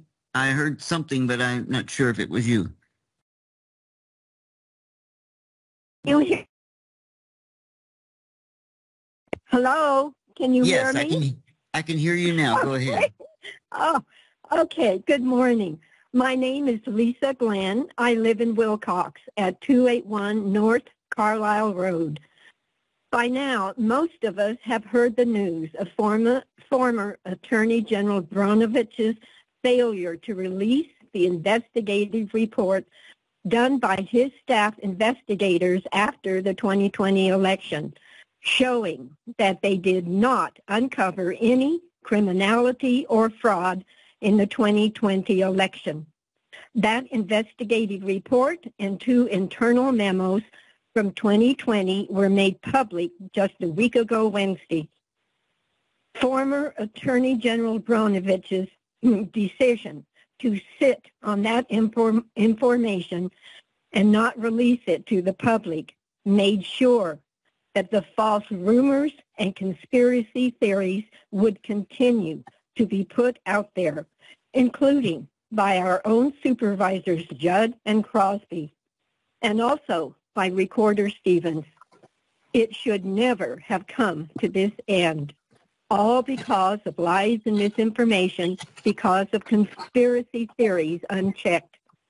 We have lost an outstanding elections director and now are ready to put one of those who spread those false claims and conspiracy theories into the position of head of our elections department, one who was willing to try to run the illegal 100% hand count. David Stevens, in his role as Cochise County Recorder, keeps public records and is responsible for voter registration and early voting. He has never overseen an election, is not familiar with procedures and training, ballot design, ballot counting, equipment and setup, or any of the other numerous tasks that must be done professionally, efficiently, and lawfully. It would be a dereliction of duty for our supervisors to put anyone into the position to oversee our elections who does not have the full qualifications to fulfill that role. Recorder Stevens does not have those qualifications. I emphatically oppose your intent to make Recorder Stevens head of elections, and I ask that you instead seek a qualified professional to fill that role. The citizens of Cochise County deserve no less. Thank you. Mary Ann Birch McWilliams. In person, it says here. Mary Ann Birch McWilliams. Are you online, Mary Ann? They don't seem to be in the crowd here. Okay, not here. The next one is Michael Sheridan. In person? Michael Sheridan. Not here. Al Anderson on Teams. Al, are you there? Al I'm here. Anderson? Okay, Can you go hear ahead. me? I can. You have 3 minutes. All right, thank you. Board of Supervisor Judd and Crosby, with the help of David Stevens, have taken a wrecking ball to Cochise County's election department. Their big lie and conspiracy theorist followers must be very proud of them. Whereas the rest of America looks down on us as being a bunch of wacko hicks. It is sad to see that it only takes 2 people to ruin our county elections for so many people. Cochise County's democracy is in crisis due to you, and opposers like myself have little power to stop you, but please know that you are despised by so many people in this county and nationwide for doing the partisan wrongs you are starting and the disease you are spreading this day.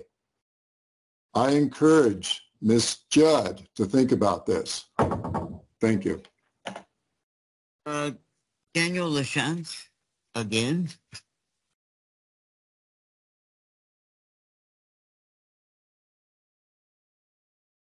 Daniel LaChance in Sierra Vista. I strongly recommend a unanimous yes vote on agenda item number 9. If you accept the most urgent, profound, and fundamental principle of government in Cochise County and the state of Arizona and in the United States of America, that our unique governing system, a constitutional republic, is a system in place to serve the people, preserve their individual rights, not rule over them, then you must also accept this premise that government of, by, and for the people can only be attained by clean, honest, absolutely repeatable, and 100% verifiable elections.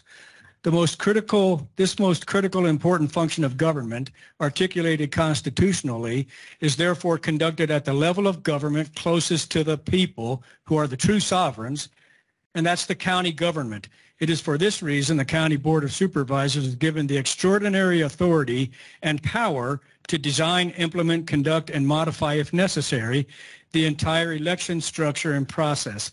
This is supremely important because it is the singularly important function of our county government which will deliver a government of, by, and for the people. Our current election system and process do not even come remotely close to delivering a fair system. It is utterly and fundamentally broken, designed to fail the people, and must completely be rebuilt from the ground up. The best way, the very best way to begin to correct this unaccountable, poorly designed election process is to build the correct organizational structure first. The idea that this most critical function of government should be left to 2 separate, distinct, and disparate organizations with different and unaligned reporting structures must be corrected.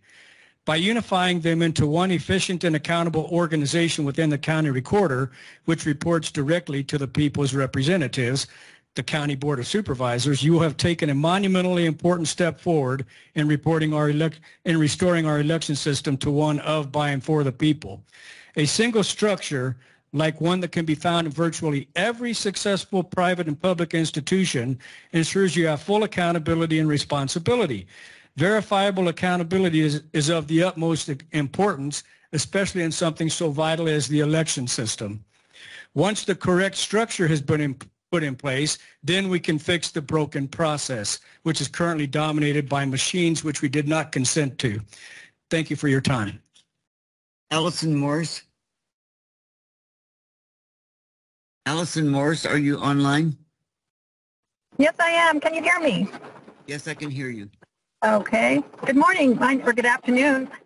My name is Allison Morse, and I'm from Portal, and I thank you for the opportunity to speak in strong opposition to this agenda item. Recorder Stevens is a strongly partisan elected official whose job it has been to process documents, maintain voter registration databases, register voters, provide early ballots, and ensure those early ballots were properly delivered to the county elections director for tabulation. He has no experience with the procedural intricacies of elections and apparently has little regard for the laws that govern them. Yuma County is the only other county in Arizona where the recorder oversees elections. That change occurred in 2019 after several rapid turnovers of election directors, about 5 in 5 years. The nonpartisan recorder at that time was not driving a political agenda and served multiple terms as president of the Arizona Recorders Association. She helped design the IGA that now defines the combining of the elections and recorder offices. If the board is following the Yuma County model, then the board should also be forming an elections advisory committee comprised of the recorder, county administrator, county attorney, and 2 board members with bipartisan representation. When the most recent Yuma County elections director resigned in January of this year, they promoted from within the department. The person who was formerly the elections coordinator is now interim election services director. Why did that not happen in Cochise County?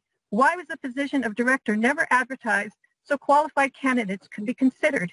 If Recorder Stevens is given all election responsibilities, what checks and balances will be put in place to ensure that elections are run accurately and fairly? How will legal counsel guide Mr. Stevens to ensure that the Arizona revised statutes and the elections procedure manual are implemented correctly? What safeguards and accountability measures will be established? If processes are changed, how will the Board of Supervisors be advised, and how will the public be notified? The agreement with Mr. Stevens states that it may be terminated at any time. What will be the measures of successful implementation, and what are the recourses if that doesn't work out? Cochise County citizens have the right to hear answers to these questions and all other concerns that speakers put forth today. Thank you.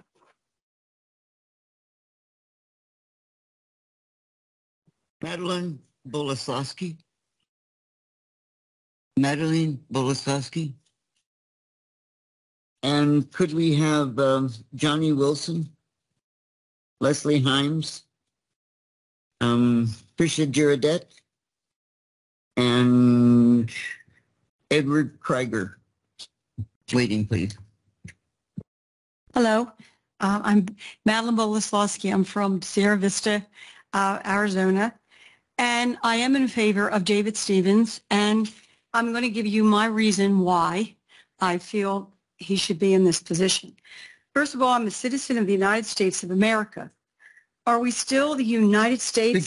Could you move the Sorry, I said, are we still the United States, or are we the divided states of America? I ask this question to all of you here. When I look at our beautiful flag, the first thing I see are 51 stars. Stars represent light shining in the night sky. At one time, that was us. America was a beacon of light that the world stood in awe of. What are we now? What does the world see? Are they seeing fading lights and a divided land? I ask all of you this question. At one time, we were a nation whose foundation was made of a rock. That rock was originally our Christian faith and a beautiful document called the Constitution of the United States. Nation looked to us for guidance. People all over the world came to us for safety. My grandfather, Michael John DeMeo, came from Naples, Italy, to live in the American dream. Would he come now, and what would he see? I ask all of you this question. Do the American people see now what he saw? A place to live and raise his family by the light of those stars? I wonder. We had an election here that many people are questioning. Ask yourselves why. Maybe it is because they have lost their faith and trust in our once beautiful country. I am not here to represent any political party. I am here as an American citizen asking to investigate what happened on that day. And if you say no to my request, my heartfelt question is why? If an investigation is done and the people see the truth, then praise God. Let's get on with life. Let's honor the people that are in those positions. If they don't, then something has to be done. The one thing you will accomplish is the suspicion and doubt will be laid to rest.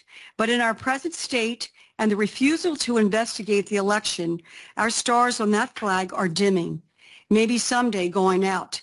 As the Bible states, you have been called for such a time as this. I ask you this, what will you do with the authority that you have to make these decisions? I pray for the future of our country that you have chosen wisely. The decision rests on you. And I want to say one more thing. As a nurse and working in oncology, cancer is in our country, and we need to investigate it and get rid of it. Thank you very much, Madam Johnny Wilson. Chairman. Thank you.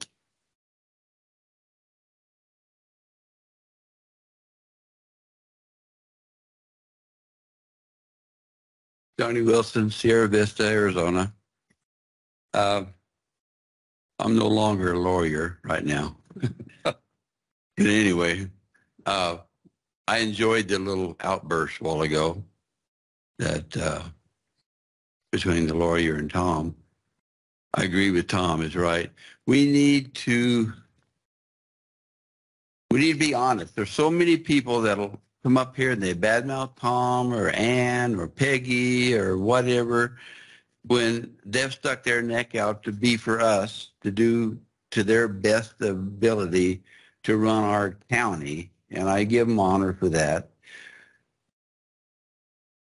It's like, I'll mention the name Sturgis. The guy a while ago was talking about my friend Dan LaChance, how he presented his case of how the election machines are false, and I believe they're wrong. He said it's been proven in a court of law. As far as I know, last Thursday, Dan ain't been to court yet. They haven't proven him wrong. And I agree with putting David in charge of the election. You tell I'm nervous. I'm not a good speaker, but anyway, I just wish people would quit making up crap. If you know for sure that the election was stolen or not stolen or whatever, bring proof. Don't just sit there and call in on the telephone and say this guy's bad or this gal's bad and they should resign and everything. I mean, be honest. I mean, we're talking about the word integrity and how many people actually have integrity. At least one thing about our supervisors and people, they've stuck their neck out and they ran for office, they gathered signatures. So somebody must have wanted them in office. You know, I don't agree with everything that Ann does. I'll tell her right to her face. But I don't dislike her as a person. And Tom, I think he's really super, and Peggy, and we just need them to, I don't know, make our elections right. You can call me an election denier if you want to, but I'm not denying that the election happened. I'm just saying that from what I've seen of the presentation, the machines aren't legal. The big grip pen and the express poll and express vote and touch and all these things that Lisa Mara brought in. And anyway, so thank you. Leslie Himes.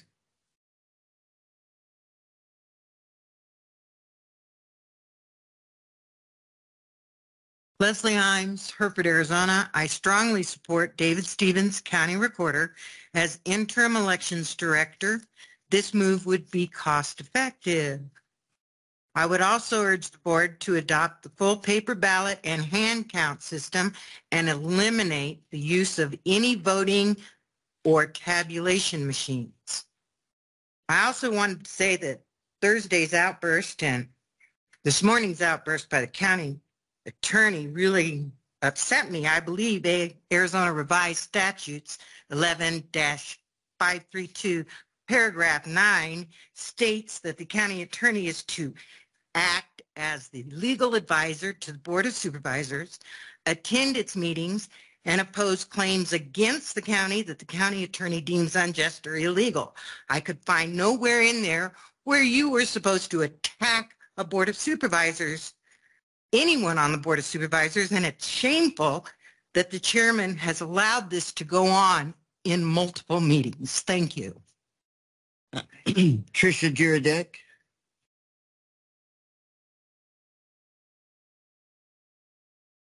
You're not Tricia. Who are you? Edward Krieger. Did I call your name earlier? You did. Hereford, Arizona. You're next. Go ahead. Today I would like to address the Board of Supervisors regarding the following issues. I would like it known that I am in favor of immediately approving county organizational restructuring as outlined in the modified intergovernmental agreement between Board of Supervisors and the county recorder for election services with effective date March 1st, 2023. Second, I am in favor of County Recorder David Stevens' duties expanded to include interim elections director. And finally, I am in favor of a return to an election system with traditional paper ballots with hand counting. I am against the use of any and all voting equipment until such time as a methodology for certifying and verifying the machinery, software, reliability, accuracy, security, and chain of custody as specifically laid out in the Elections Procedures Manual for Arizona can be enforced. At this time, there exists documented failures and maladministration issues regarding the best practices laid out within the Elections Procedures Manual for Arizona. Until such methodology can be implemented with 100% certainty, any and all future elections should be considered unsecured, flawed, inaccurate, and uncertifiable.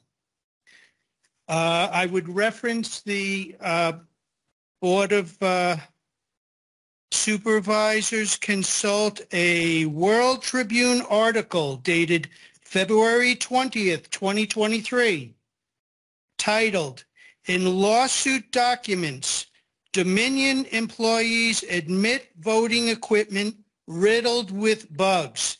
In that article, you will conclude for yourselves the flaws cited are inherent in all voting machines. Thank you. Tricia Giradek, are you on the line? I am on the line. Can you hear me? Yes, I can. You have 3 minutes. Excellent. Tricia Giradette in Sierra Vista, Arizona. I want to thank Allison Morse for her excellent commentary, and to Lisa Glenn for bringing up the deception, I can't think of a better word, that former Attorney General Brnovich committed in not revealing that the elections in 2020 had been well run, and now we are dealing with the consequences of it. We've heard from many people who do not trust our elections, and they should. I do not support the concept in the contract of a department director under an elected official, in this case, the county recorder. Is any other department director in the county under the direct control of an elected official? Even more pernicious, this apparently unique instance puts the director of elections under an elected official. That strikes me as more than a little problematic and a situation that Arizona counties have moved away from. But the clause in the contract that puts the elections director appointment, quote, subject to approval by the board, which is the last sentence of item 2, is the most distressing and worrisome to me. It quite directly puts the election director appointment up to a board vote. This almost seems like a definition of partisan to me. Consider if the other party or point of view was in charge. That to me is a good way to determine if what you're doing is fair. I would request that the phrase I referenced be deleted from the proposed contract. And in response to another comment, the county is not empowered to take all these steps regarding ballots. The state has that power. Thank you. Robert McCormick, I have to tell you that I'm about to reach the stage where I'm going to have a recess. And I will admit that I didn't hold to the process in the beginning of call to the public. And so many of you have spoken on this item, and now we're speaking again. And I think some people must think that we're tone deaf. We've heard these same information, but if you are here and you want to speak, I'm going to ask that you come back. I mean, we haven't had lunch. We haven't had a bathroom break. You can get up and leave whenever you want to, and we can't. So I'm going to call a break until 1 o'clock so that at least we have a chance to relax, maybe eat a bite. And if you wish to stay, there's probably 10 more call to the public, I mean, not call to the public, but speakers that want to speak on this issue before the board. So having said that, I'm going to call a break right now, and we will reconvene at 1 o'clock. Madam Chair, we are ready. It seems as though it's 1 o'clock, and that's the time I recessed until. And so we will call the meeting back to order.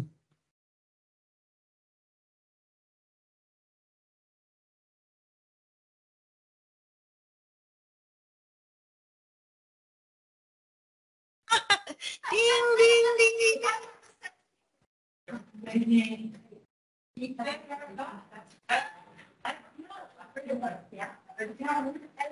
All right, the next 5 speakers, if they are here, Robert McCormick, Randall Limbaugh, Joseph Patterson, Kim Depew, and Gwen Patterson, in that order. So are you Robert McCormick? No, I'm sorry. I thought you called Randall Limbaugh first. Well, you were second.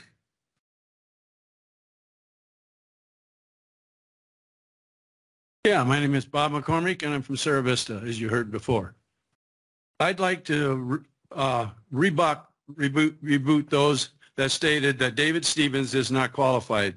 Not true. He is the only one that is qualified. And that Lisa Marr did not get ran off. She took the easy way out and just quit. With taking the intern job as the election director is the best way to solve the problem by the Board of Supervisors. That way, he's only serving a term, and they can have another election later on when they can have time to do that. Right now, he's just filling a spot. And I also agree that these machines are bad and should be removed like the previous people have stated. Thank you. Randall Limbaugh. In case you didn't hear me, the next one will be Joseph Patterson, and then Kim Depew, and then Gwen Patterson. Randall Limbach, Sierra Vista. With respect, Madam Chair, your sighs, eye rolling, and commentary during public opportunity to speak is out of line and unprofessional. This is our time, not yours. I'm here to discuss the agreement between the Board of Supervisors and the Cochise County Recorder for Election Services.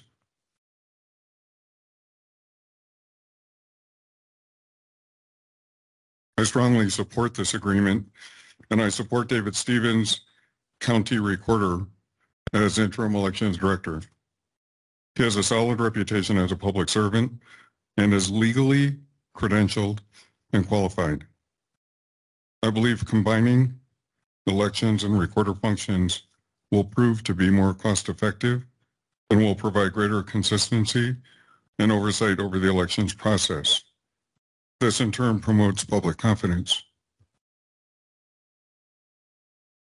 I would also request that the Board of Supervisors and Recorder Stevens consider the following items as they move forward on this issue. Eliminate vote authenticating, tabulating, consolidating, and reporting of equipment. Return to a full paper ballot hand count system, and develop and implement a trustworthy chain of custody and verifiable voter identity process for all mail-in ballots. Thank you. Joseph Patterson.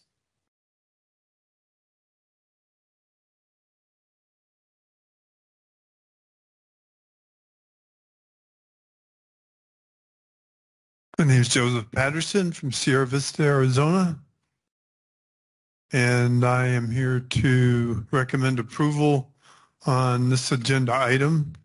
I think it makes sense for a multitude of reasons. One is, as it stands now, the election director is kind of on an island, non-elected, operates more or less on her own, or did anyway, and reportable to the county administrator, who I'm sure has an appreciation for her duties, but is not per se qualified in elections procedures and law and that sort of thing. I think it would make more sense to have that position, whoever's in that position, accountable to someone who understands the election process, who's qualified to run elections and knows what the requirements are. Also, and that would be the recorder. The recorder deals already with election issues, communicates with the Secretary of State on a regular basis. I think it makes sense to have that position under the recorder, who's an elected official, who has the ability to judge the work that's being done by the director and what's expected, and make sure it's done properly. I think in this particular time, we're very fortunate in having a recorder who is qualified actually to run elections, and I believe is probably the only one who is qualified to run elections. I think he would be a great choice to be made interim elections director while a search is made for a permanent position, someone in a permanent position. And so I would encourage approval of this agenda item and to make the recorder, David Stevens, the interim elections director. Thank you. Kim Depew.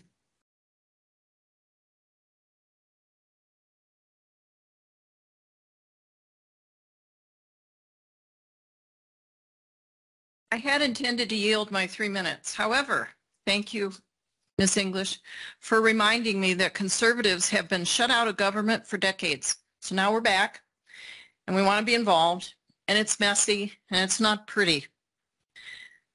I object to bloated bureaucracy and recommend a consolidation, which is item 9. Elections Director Mara was an extreme partisan. Her Twitter feed led to much of this mess we're in today. Using an elected recorder to run elections ensures accountability. If Mr. Stevens' job performance doesn't measure up, elect someone else. And the opposition should stop maligning him. It's not about him. It's about smaller government. Please vote aye on number 9. Gwen Patterson. Okay.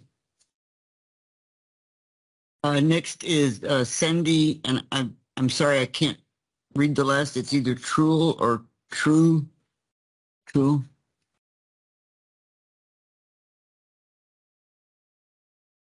I'm Sandy Truel from Sierra Vista. I'm super nervous. I support item number 9, approve the agreement with the Cochise County Recorder for election services. Mr. Crosby respects our Constitution. We appreciate that. Mr. Stevens is qualified for the position. And I was looking for a quote just to say something about the times we're in right now. And I came up with this one. The truth always comes out in the end, no matter how hard anyone tries to hide or stop it. Lies are just a temporary delay to the inevitable. Thank you. Is that Jean Griffin? Jafrida. Well, if it were printed, I might be able to read that. Good afternoon. Thank you for letting me speak. My name is Jean Jafrida, and I live in Hereford. I've been a resident of Cochise County for 27 years, and I would like to address item number 9 in the agenda today. At the last regular Board of Supervisors meeting on February 14th, I attended via phone. Chairman English stated that none of the other 14 counties in Arizona have tried or currently have this type of arrangement in place.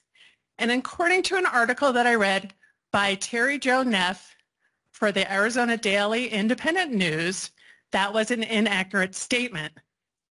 Yuma County has its interim election director under the direct supervision of their county recorder. And just until a few months ago, the Coconina County Board of Supervisors had entered many IGAs to combine all election-related functions, excuse me, in an effort to promote economy, efficiency, and public confidence. And for 65 years, Maricopa County, until 2019, had all of their county election responsibilities assigned to the county recorder.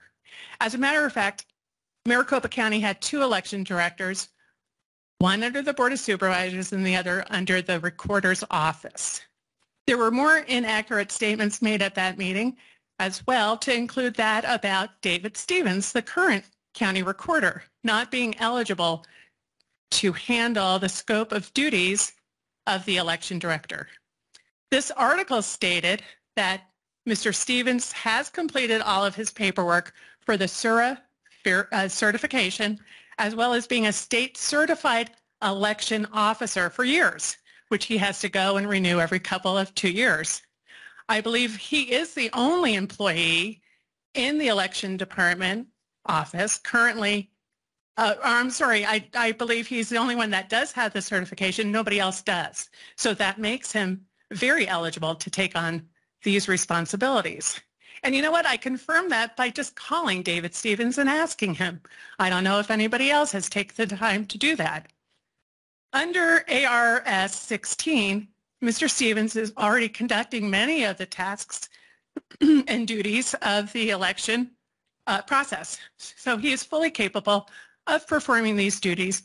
And for those of you so concerned about recent expenditures that the board has taken on, these duties will be done without any additional cost to the taxpayer. No increase to the recorder's salary, saving us about $10,000 per month. Thank you.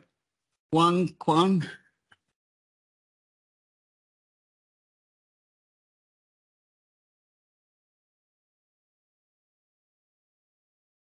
The average time that it takes to lose an empire is roughly 300 years. America is approaching nearly that time now at 247 years. Empires lost are rule of governance is by the people, for the people, of the people is lost when we cede that power to other authorities. And in the concerns that were raised here from all sides, the concern is that we no longer have our voice. We're afraid of elected officials or officials in general being tyrannical and making decisions that are not constitutional, unlawful, not for the people who elected them.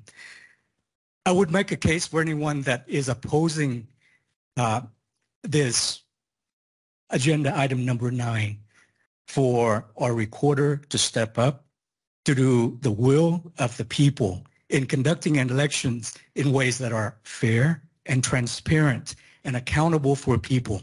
I would encourage you and challenge you to recognize that we're not beholden to our elected officials to solely have them carry out our will.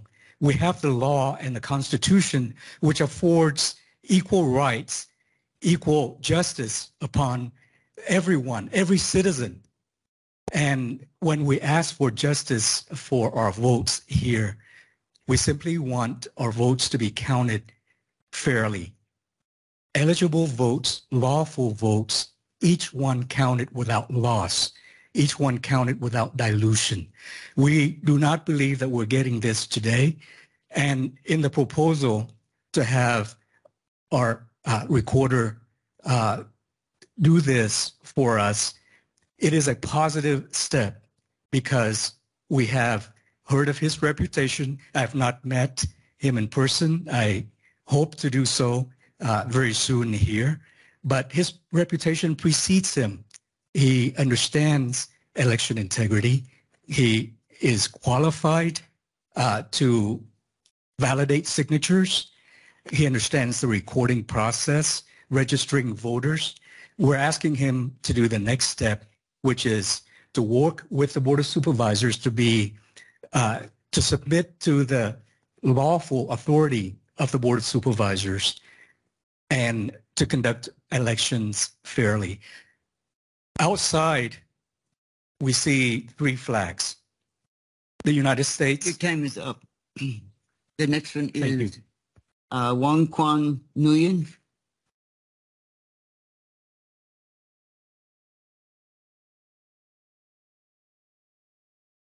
My name is Hua Nguyen from Wilcox. My brother, I started the conversation with us today, and I would like to finish his thought for him. I think as a regular citizen without a high-tech education like Huang has or Dan Lachance has, I do not have the expertise, but when the truth and the facts and the difficult technical points are explained to me, I understand. And I don't agree with Huang because he's my brother, or Dan because he's Huang's friend. I agree with them because I believe they speak truth and they speak facts. The consequence of not acting on facts and truth would be horrible to live with. And for myself, I've already made up my mind. I would encourage each one of us to make a decision for not only for ourselves, but for our children and grandchildren, our future. Make a decision that you can live with for eternity. I have seen Venezuela, my country, Vietnam, China, Russia, the Ukraine, seized the power, not because the people are less intelligent or less morally upright than us. They got the right stolen from them. We are on the same trajectory. Do we want that for ourselves? Do we want that for our children? I have children. I can lay my life down for them. But unless we stand united, we won't achieve that goal of being free. What I see today in this room is people calling in, people divided. One side presents facts and truth. The other side fight back, and I don't hear them present any fact and truth that would convince me that we have a fair and transparent election process. Can we be united and work on that? Thank you. Thank you, Tom. Thank you, Ms. Judd. Thank you, Ms. English, for the opportunity to share my thought. Next is, I probably massacred this name too, Chong Ai Nguyen.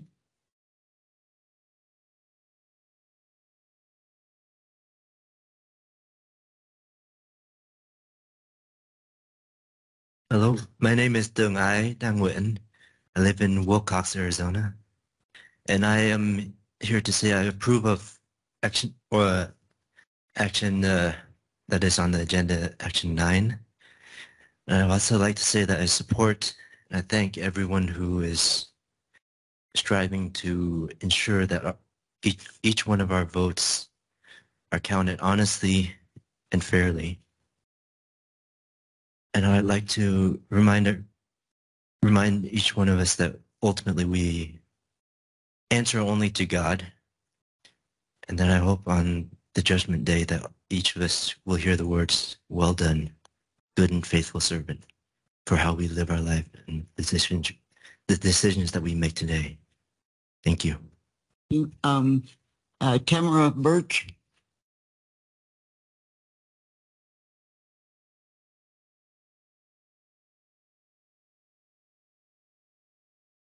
Can you hear me now? Yes. Okay, good. I was going to say good morning, but it's good afternoon. My name is Tamara Birch. I live in Bisbee, Arizona, and I've been a voter here for 43 years and maybe 60 years. I'm older than I look. Thanks to the Board of Supervisors for allowing me to speak today concerning the changes in responsibilities and the duties of our elections director position in Cochise County. I strongly oppose this change. I believe our current election system is not perfect, but it does work. This new direction is unnecessary. It discourages the full enactment of our voting laws. At the last work session, it was determined that a second work session was needed for more public input. Why not? Judd and Crosby's refusal to accept the state legal statutes and the procedures, and then their refusal to accept attorneys' warnings of unlawful acts, and their ethics and their sworn oaths are now in jeopardy.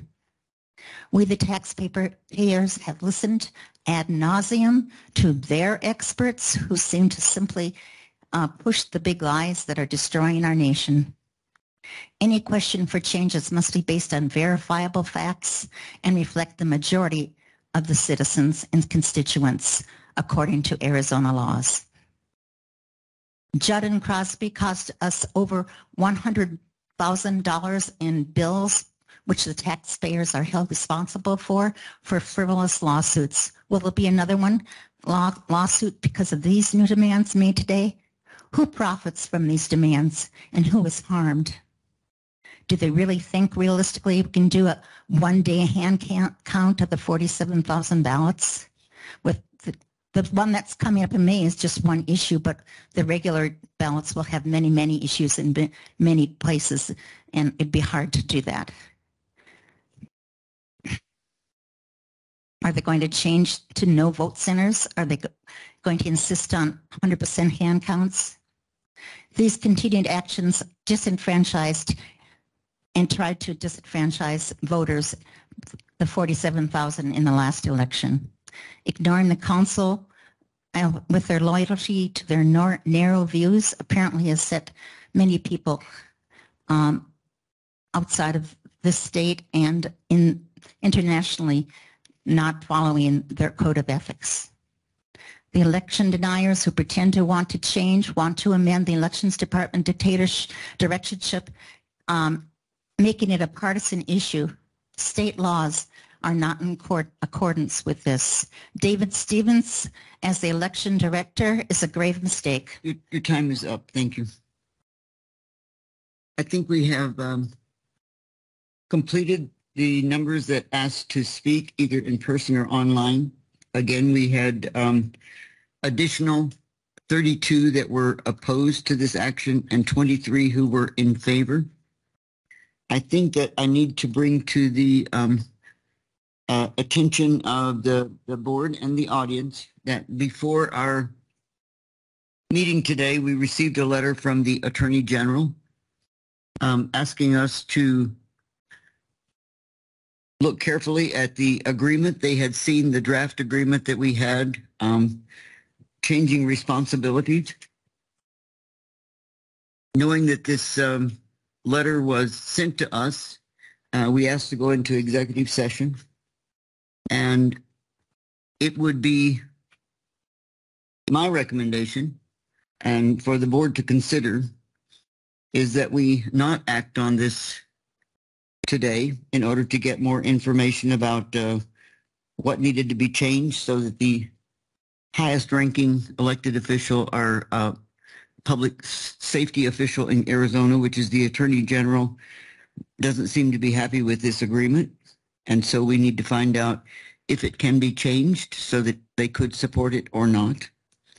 So I'm asking the board to look at direction that you want to go. If you want to continue to act on this today, or if you want to make some other motion. We do have a motion on the floor to consider it. We've listened to the people who wish to speak to us today, but I personally don't feel that we need or should make this decision until we have a better idea of what the Attorney General has a problem with and how we need to change that.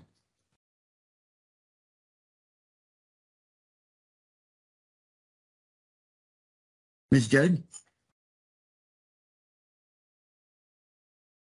I'd like to say a few things first before I make that decision and move forward. Thank you, Chairman English.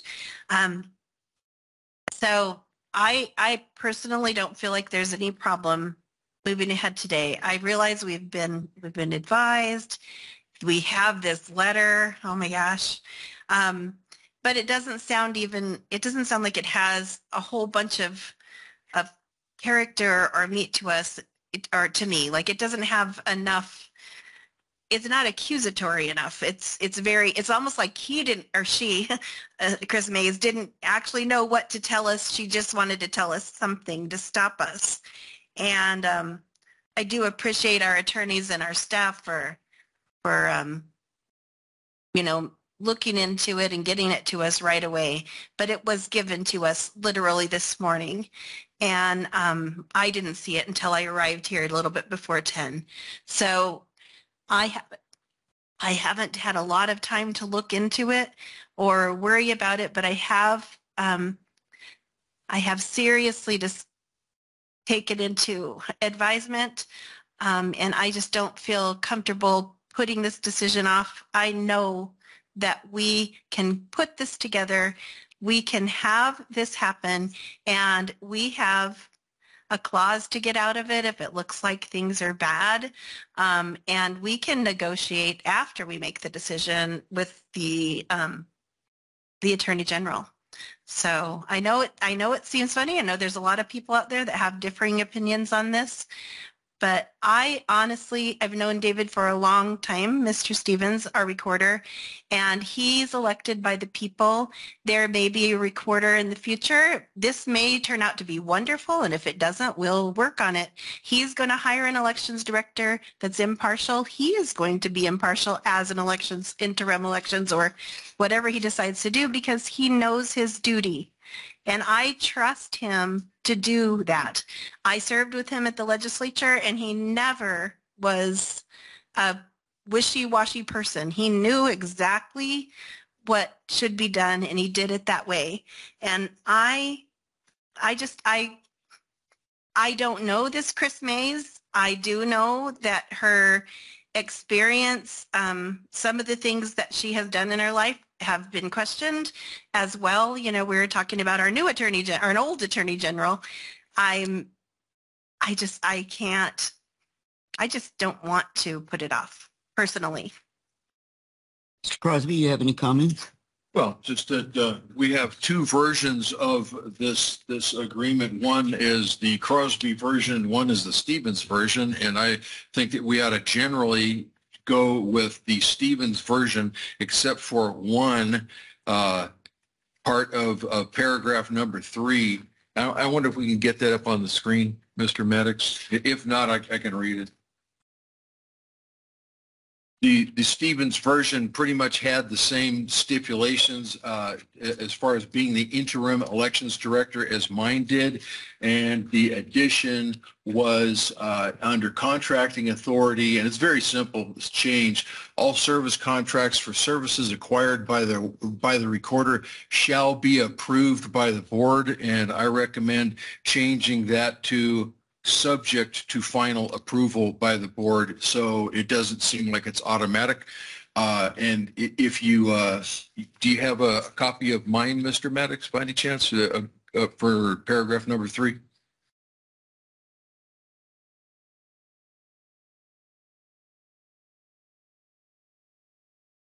Yeah, there it is. That's the difference. The lined out part is what I would strike and add subject to final approval by the board. And besides that, that concludes my comments. I can't see that that's very much different from what Mr. Stevens has. The recorder shall be interim director and shall appoint subject to approval by the board and elections director. Well, it says that we are going to approve it. Final in there. Right. It says the unchanged version says we're going to approve it instead of we're going to consider approving it. We always will approve it, but subject to final approval for the board is different from shall be approved by the board. Now you have me lost on the one that you're calling the Stevens. Yeah, Stevens revision. It says subject to approval by the board. It does. Yes, appoint subject to approval by the board. So what is it you're wanting to? Well, it's a second. I gotta back up here. So I think no, mine doesn't say that. If I may, Madam Chair, if I may. Yes. So I believe what Supervisor Crosby's talking about is maybe making an amendment to the contract to accepting Stevens' recommendation of edits, but just accept including in paragraph 3 in the contracting authority. So in paragraph... So change the shall to subject. Correct. Just in paragraph 3. Okay. Well, actually, you're keeping shall. You're lining out approved by the board and inserting subject to final approval by the board. And it's real clear up on the big screen. But no other edits that you recommended. Besides that, what I wrote and Mr. Stevens wrote are so close that it's not worth sending it back and forth from the board to Mr. Stevens again in the process of approving the contracts. Ms. Judd, any further comment? I felt that was going to be redundant, but it's fine to add that. We do say that in the paragraph above.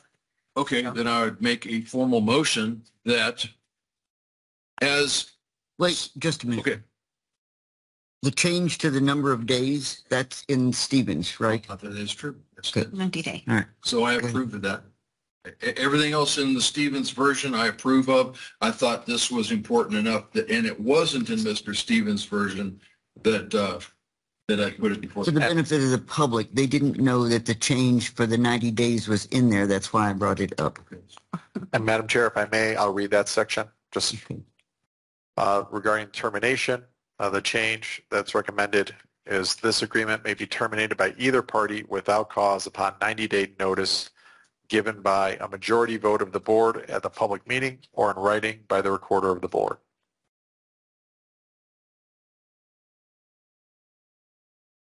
Any other comments? No, other than instead of what was seen by the public on the website, what we're looking at is the Stevens revision, which has the points that we talked about already between myself and Mr. Karwachka. And so there's no revisions to the Stevens. There's no amendments to the Stevens revision except for paragraph 3, which I have outlined in my revision. So let me just gather up my marbles here. Could we go back to that one slide on paragraph 3 again, Mr. Maddox, please? Crosby version.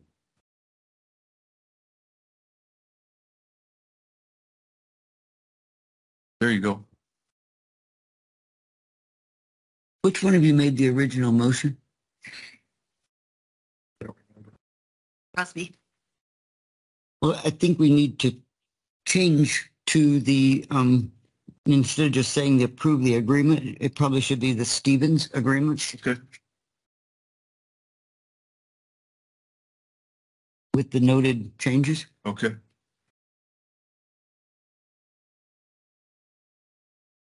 While you're waiting. And it also deletes the date of cancellation that is in the agenda. If you change the motion, it will be. That's fine. Everything you're looking for, except for the change to paragraph 3. Okay. But it needs to be referred to as the Stevens because the one it's referring to here is the one that was noticed and posted to the public. Okay. Madam Chair, I move that we accept, for item number 9, I move that we accept what we have been referring to as the Stevens revision. And with regard to paragraph number 3, one amendment, which is up on the big screen, striking the words after shall be, which is approved by the board, and changing that to subject to final approval by the board. I'll second it. Okay, we have a motion and a second. I think that before I call for the vote on this or the original, I need to make a statement that I think that we are acting in an inappropriate and ill-advised manner today when we have been advised by the Attorney General that there are problems with this agreement. I think that, well, both of you seem to believe heartily that there is a problem with our machines and our process. I do not believe that is true. And I believe that the machines are certified as told to us by the state elections director. They sent us a 25-page document that told us all of the certification that was taking place. So I think we've built this house on sand. And I think that because you have believed, I can't say that you're wrong in your beliefs, but I do not believe the same way. I think that you have vilified the election process when the election was going on, when you were elected in 2020. You know, we had machines. We had only the ballot counting by hand that was noted by the state that was a process that was necessary. A percentage is always counted by hand so that it can be verified. But since then, across the country, a lot of things have been exciting and enticing to people about, you know, all the problems. And we've built this up to where I think it's a sincere belief by many of you. I don't think that you're making up the fact that you believe that, but I do not share your beliefs. And I think that our process that we had in place, I do not believe we should change it to go under the recorder. And so I'm telling you ahead of time that I will not vote for that. And so if there are any further comments, I will take those before I call for the vote. Hearing none, all those in favor say aye. Aye. Aye. All those opposed, nay. So, as in other times, it's a 2-1. It does pass, and it is so ordered, and I hope that we don't regret it. Now, quiet. We're not asking for public comment. I do believe that we had an original motion. Do we need to do something with that one? He didn't take it back. Did you use the word amended, or did you just make the new motion? That's what I'm questioning. The motion was clear. It was amended and we stated the terms. Okay, so we don't need to go any further on that. All right, thank you. All right, we do have a significant amount of business here at the county that still needs to take place. Those of you that came just for this process, you might want to go now to get you some lunch or something, but we have several other departments that would like for us to act on things so that we can continue with county business. So if you could leave quietly, we would appreciate that. The next item agenda is with the county sheriff. Excuse me, sir. You cannot. We're still in session.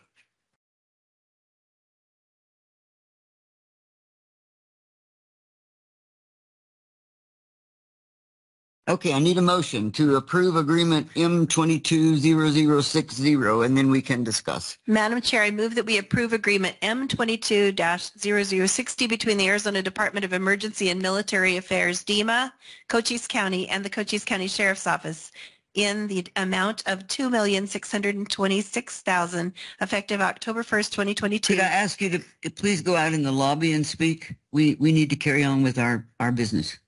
Through December 31st, 2024, to integrate and enhance the Sheriff's Office 700 megahertz radio system with regional and state law enforcement partners. Second. I have a motion and a second. So, Mr. Watkins, would you tell us how important this is?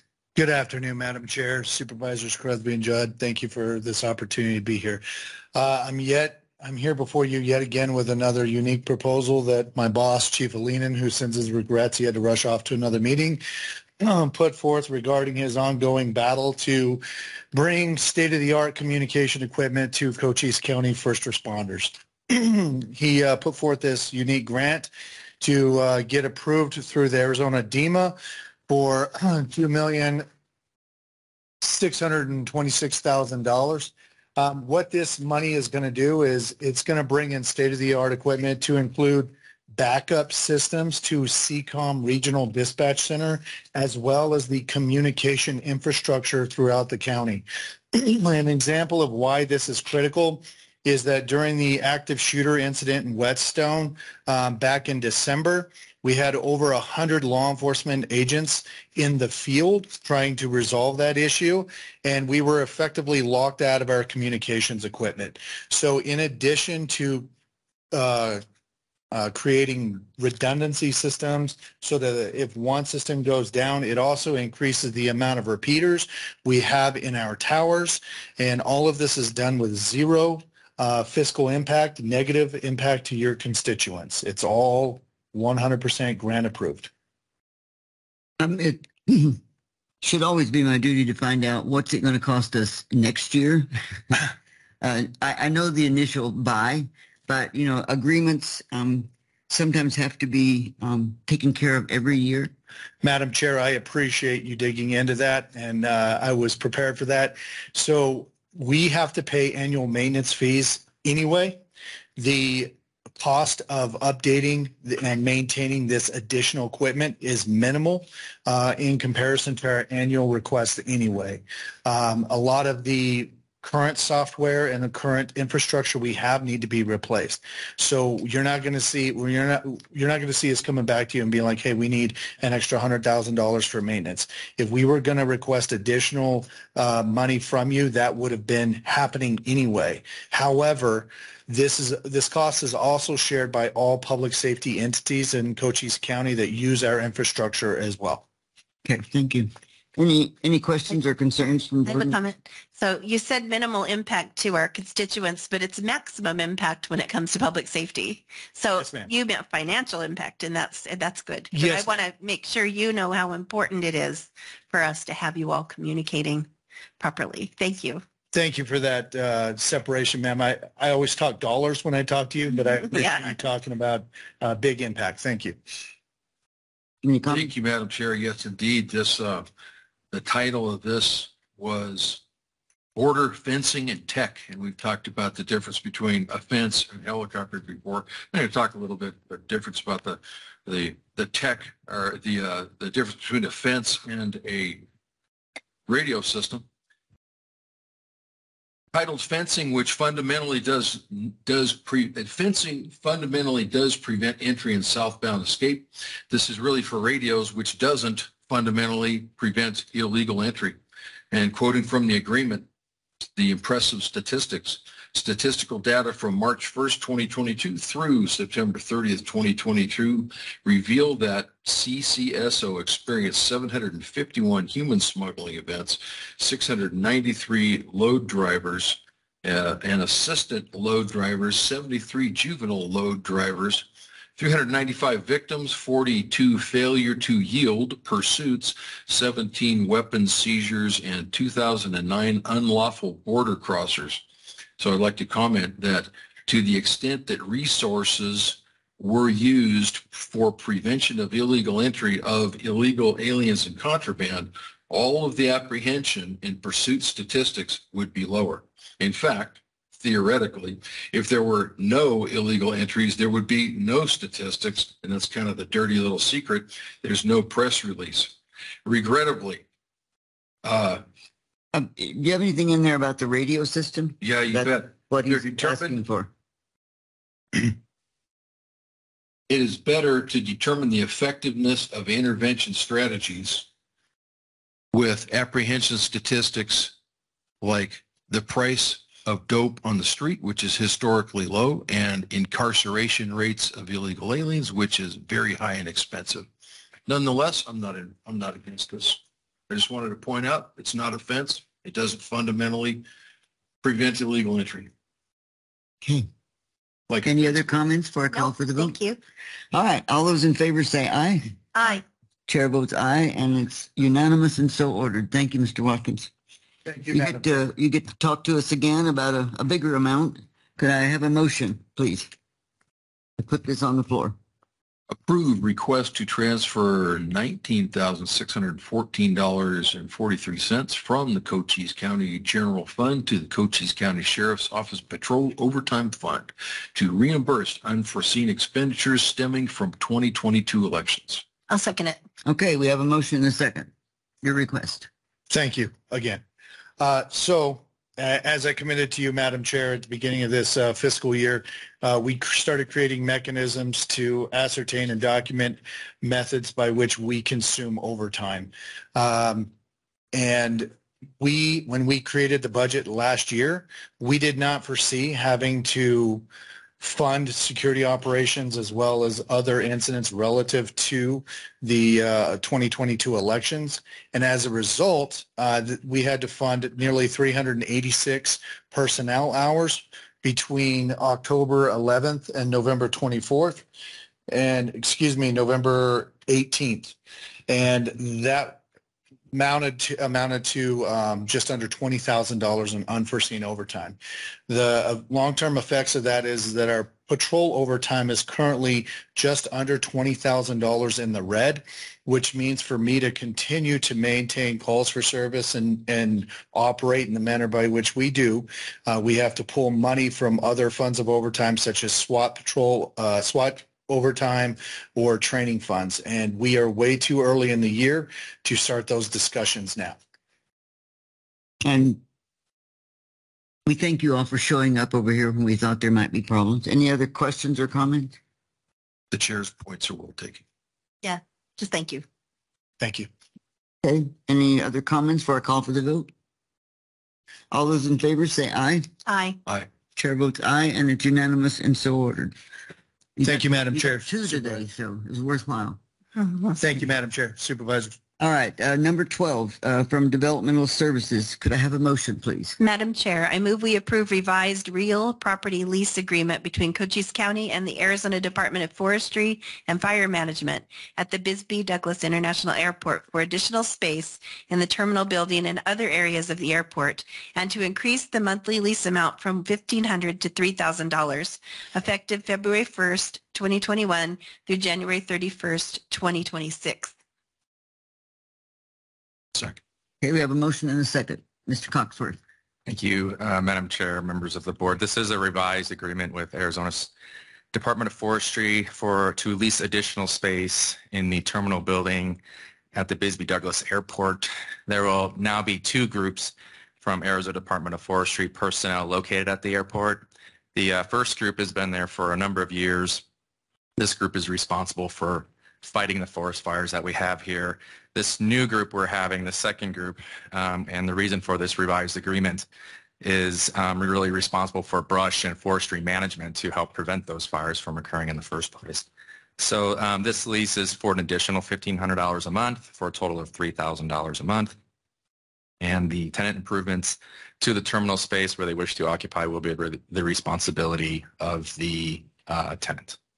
How much space are they taking? It's about 1,200 square feet. It's half of the available space we have.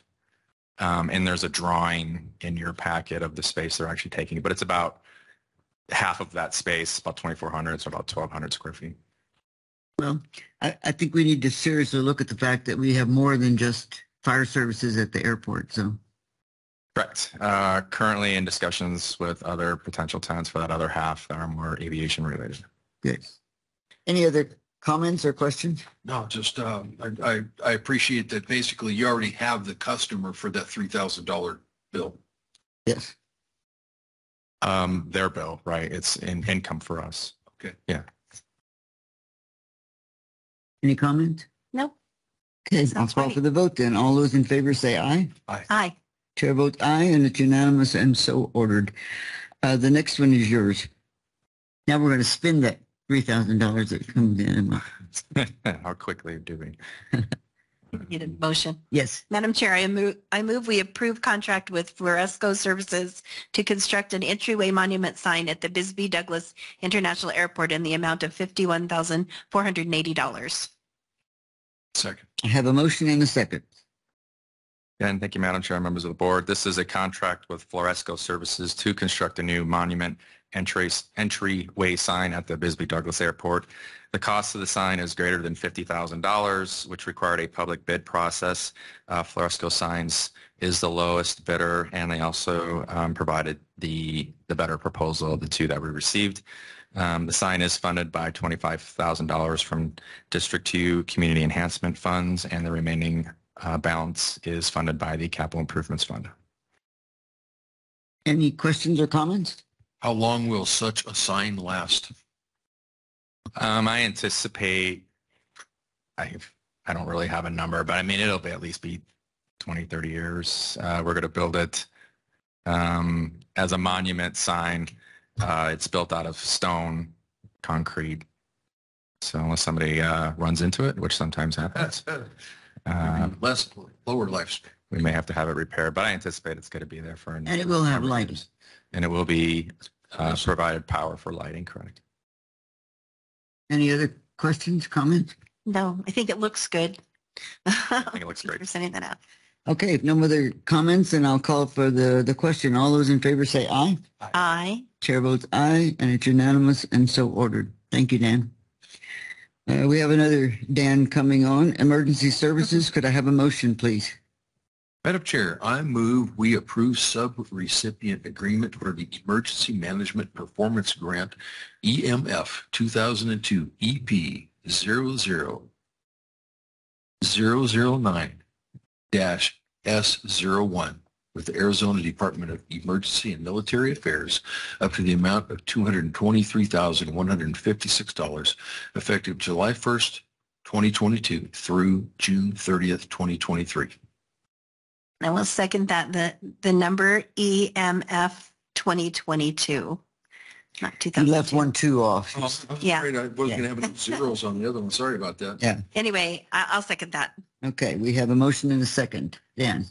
Good afternoon, Madam Chairwoman, members of the board. Thank you for having me. Daniel Duchan, Director of Emergency Management. This grant right here is to the Department of Emergency and Military Affairs, and it's the core emergency management grant for the county here, which is a 50% match for the department, which funds 2 staff members. The total budget's approximately $446,000. Of that, $233,000 is for the staff and office, and the last $93,000 is roughly for a project through this grant, a radio upgrade for a mobile communications unit, which is a radio truck that the county procured back in the early 2000s, and many of the radios in there have never been replaced or coming to the end of their service life. So we submitted for this back in the summer to include that upgrade of those radios in this project. So just to clarify a couple numbers, the total emergency management budget is $446,312, and this matches the $233,156. And the 90,000 is separate from that. The 90,000, the 93,000 is part of the 446. So we have to pay half of that.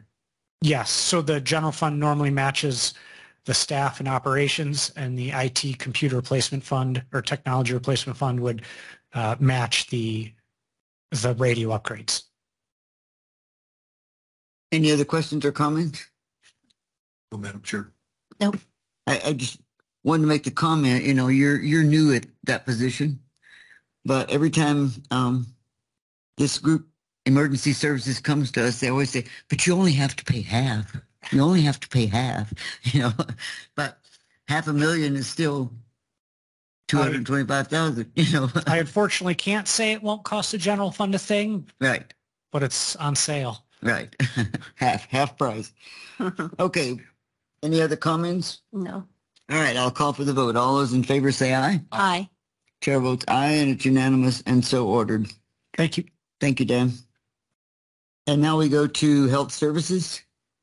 Madam Chair, I move that we adopt Resolution 23-10, amending Resolution 22-02, and amending fees for environmental health services for Cochise Health and Social Services, effective February 28th, 2023. Second. Have a motion and a second. Ms. Thompson. Hi, Alicia Thompson, Health Director, Cochise Health and Social Services. So again, under Arizona Revised Statute 36-187, Cochise Health and Social Services may adopt a schedule of reasonable fees to be collected by the department for issuing or renewing licenses or permits, or for other services as authorized by law. The fees for services shall not exceed the reasonable cost of providing the services required, including administrative costs.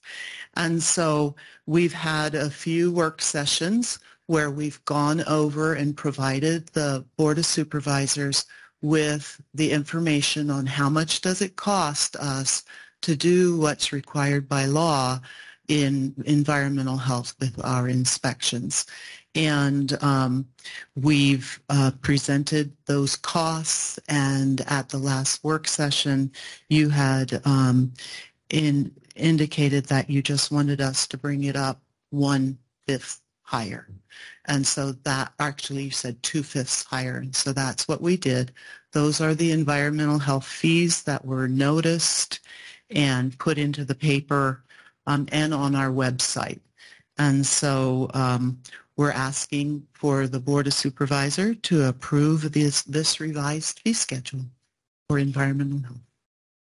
I think we've been given a lot of information on this.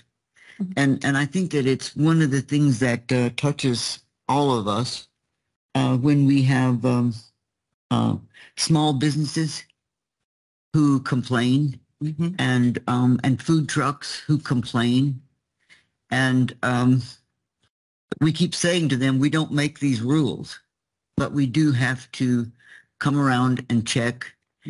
And I think the one thing that we can do, and you have assured me that we are doing this, is that we don't go around to shut people down.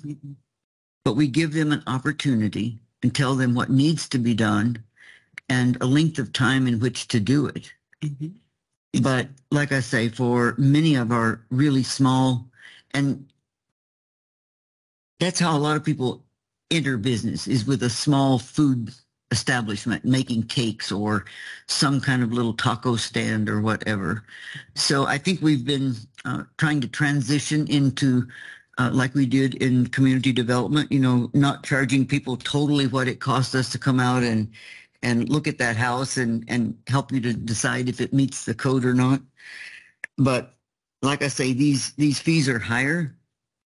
We did transition and try to give some of the money from our latest federal government to that process to help people not have to pay that 1 year. So I don't know that we have any choice but to put the reasonable fees out there. And they have been noticed and posted. Any of you have any comments? No? I had a question. Did you receive any or much negative or any community We didn't input? receive any community input. All right. None. Usually they None contact that I'm us aware instead of you. Yeah. Or the person who's out there doing the inspection. They lay it on They'll to tell them. them. We just appreciate the work you do, and thank you for listening to us and only raising it a little bit. Yeah. Okay, we have a motion and a second. I believe I asked, and there's no other discussion, so I'll call for the vote. All those in favor say aye. Aye. Oh, aye. All those opposed? Nay. Okay. Let the record show that Mr. Crosby voted no again for the health department. Okay, next one. Need a motion. Madam Chair, I move that we approve the addition of one position control number PCN for a new full-time registered sanitarian position to be added to Cochise Health and Social Services Environmental Health Services Division, effective February 28th, 2023. Second. I have a motion and a second. Now, we have a need for another one, right? Yes, ma'am. And again, on December 13th, we had met with the Board of Supervisors at a noticed work session, and we discussed this need for the additional FTE of a registered sanitarian. We presented you with data showing the current workload based on the number of licensed establishments in Cochise County compared to what we can accomplish with current staffing levels. And while we actually need 3 additional FTE to achieve all of the work that we should be doing, the board had indicated that you would support an additional 1 FTE. And so any we're questions here or today comments? to ask for it. It just makes us sound mean. No, you have. But we do know how hard they're working. So. And the data was also attached on the agenda so that anyone in the community could see what was currently being done. Okay. And no questions, comments? Thank you. Okay. Any comments, Ms. Judge? All right, I'll call for the vote. All those in favor say aye. Aye. Aye. Chair votes aye, and it's unanimous and so ordered. Thank you. Thank you. Let's have a motion on the next amendment. Madam Chair, I move we approve Amendment 5 to Intergovernmental Agreement IGA YH16-0018-13 between the Arizona Healthcare Cost Containment System Access and Cochise County to extend the IGA term from May 1st, 2023 through April 30th, 2028. I'll second it. Okay, I have a motion and a second. Okay, and this one should kind of look familiar because Amendment 4 just went through. Right. And so this Amendment 5 simply is extending our agreement with Access out through April 30th, 2028. And the agreement is? Oh, this particular agreement, this is our agreement with Access that allows us when we have one of our inmates that's hospitalized. I wanted the public to know that. Okay. So they don't usually read the fine print. Okay. Yeah. And so when we have an inmate that's hospitalized, Access will cover the hospitalization. And so without this agreement, the county would be paying for those hospitalizations outright. Right. So And we have a lot of inmates with a lot of health problems, so this is important. Okay. yes, we do. Any other questions or comments? No questions. Thank you. No, thank you. No? Okay, then I'll call for the vote. All those in favor say aye. Aye. Aye. Chair votes aye, and it's unanimous and so ordered. Thank you very much. Thank you, Ms. Thompson. All right, IT.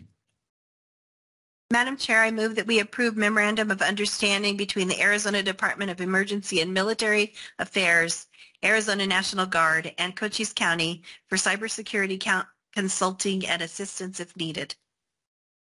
Second. I have a motion and a second. Wait, she's got to get her stuff. Oh. Go ahead, Joe. Madam Chair, members of the board, this is an agreement with the National Guard. In the event a cyber incident does occur, that we could call on their support. This is being proactive. We don't want to have something happen and then have to wait for the paperwork to catch up. And so this is just getting the paperwork in place ahead of time in case something does happen, and then we could get it taken care of there. Do they have lots of resources available that could be available to us? Yeah, they have a good team up there of cyber professionals that help with any incidents that occur. They also do assessment tests to, help organizations if they, check out their cybersecurity postures. Okay. Any other questions, comments from the board? Sure. Why are the National Guard guys better than you at doing this? I wouldn't say that specifically, but they do have additional resources. That's all that team of. Last time I talked to him is 5. They have legal hackers. Is that what you're saying? Yes, exactly. Okay. And that's all they do. Legal hackers. Legal hackers. Okay. Any other comments or questions, Ms. Judge? No, I'm thankful for legal hackers. They keep us all a little bit safer. So thank you. And I know you have a lot of skills in your department too, and I appreciate that. Thank you. Thank you for your work. Okay, I'll call for the vote then. All those in favor say aye. Aye. Aye. Chair votes aye, and it's unanimous and so ordered. 19. Madam Chair, I move that we approve the First Amendment to option for sublicense agreement between Elfrida Fire District, Cochise County, and T-Mobile West LLC to add generator on Elfrida Fire District's property and increase the payment to Elfrida Fire District by $350 per month. Second. I have a motion and a second. Explain to us how this is a good deal. Okay, so Elfrida Fire, they own the property. We own the tower on that area. So they collect any revenue for leases to, in this case, T-Mobile. And T-Mobile needs to add a generator to their site. And so they've offered Elfrida additional money to have a little bit more space on their property. But since it's through the county agreement, Elfrida and T-Mobile has already signed it. And this is the next step to get us all in agreement. So we built the tower and they get the money for the rent. Correct. Because we don't pay them lease for their property, for having a tower on their property. And routinely that some people get money for towers that are put on their property. So it sounds like a good deal. Any questions or comments? No questions. Thank you. No. Okay. Call for the vote then. All those in favor say aye. Aye. Chair votes aye, and it's unanimous and so ordered. Thank you. Thank you, Joe. Okay, state and federal legislation. You've all been getting the same information that I have about what's going on at the legislature. Not much is moving right now. They spent a whole day on elections, spent a whole day on budgets. So we'll see next week if things pop up. If they do, I'll let you know. Mr. Karwachka, do you have a report? Just very briefly, regarding the jail district half-cent sales tax, that's what the election's about. I know a couple of people have mentioned a bond. That is not what the election's for. And so if you can, or look at our county website, you can see the upcoming town hall meetings that will be taking place for more information to the public. That's it. Okay. Current events.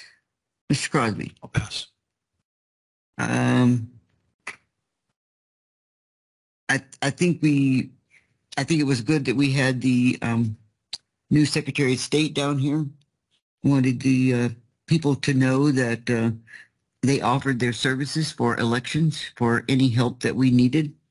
And so I'm sure we will be able to call on them. Ms. Judd, any current events? I like to make announcements, as you know. So There is something called a Cochise Country Fest, March 17th through the 19th. That is at the Forever RV Ranch in Benson. It's right off the interstate off of Ocotillo near the golf course. And they have 3 days of country music artists coming in. It's going to be really neat. You could look that up, Cochise Country Fest. And then another fest, Wilcox West Fest. We have that every year. It's a really good, they have a ranch rodeo. And if you're familiar with a ranch rodeo, if you're not, it's events that actually happen on ranches, and actually people that live on the ranches and work on the ranches compete against one another.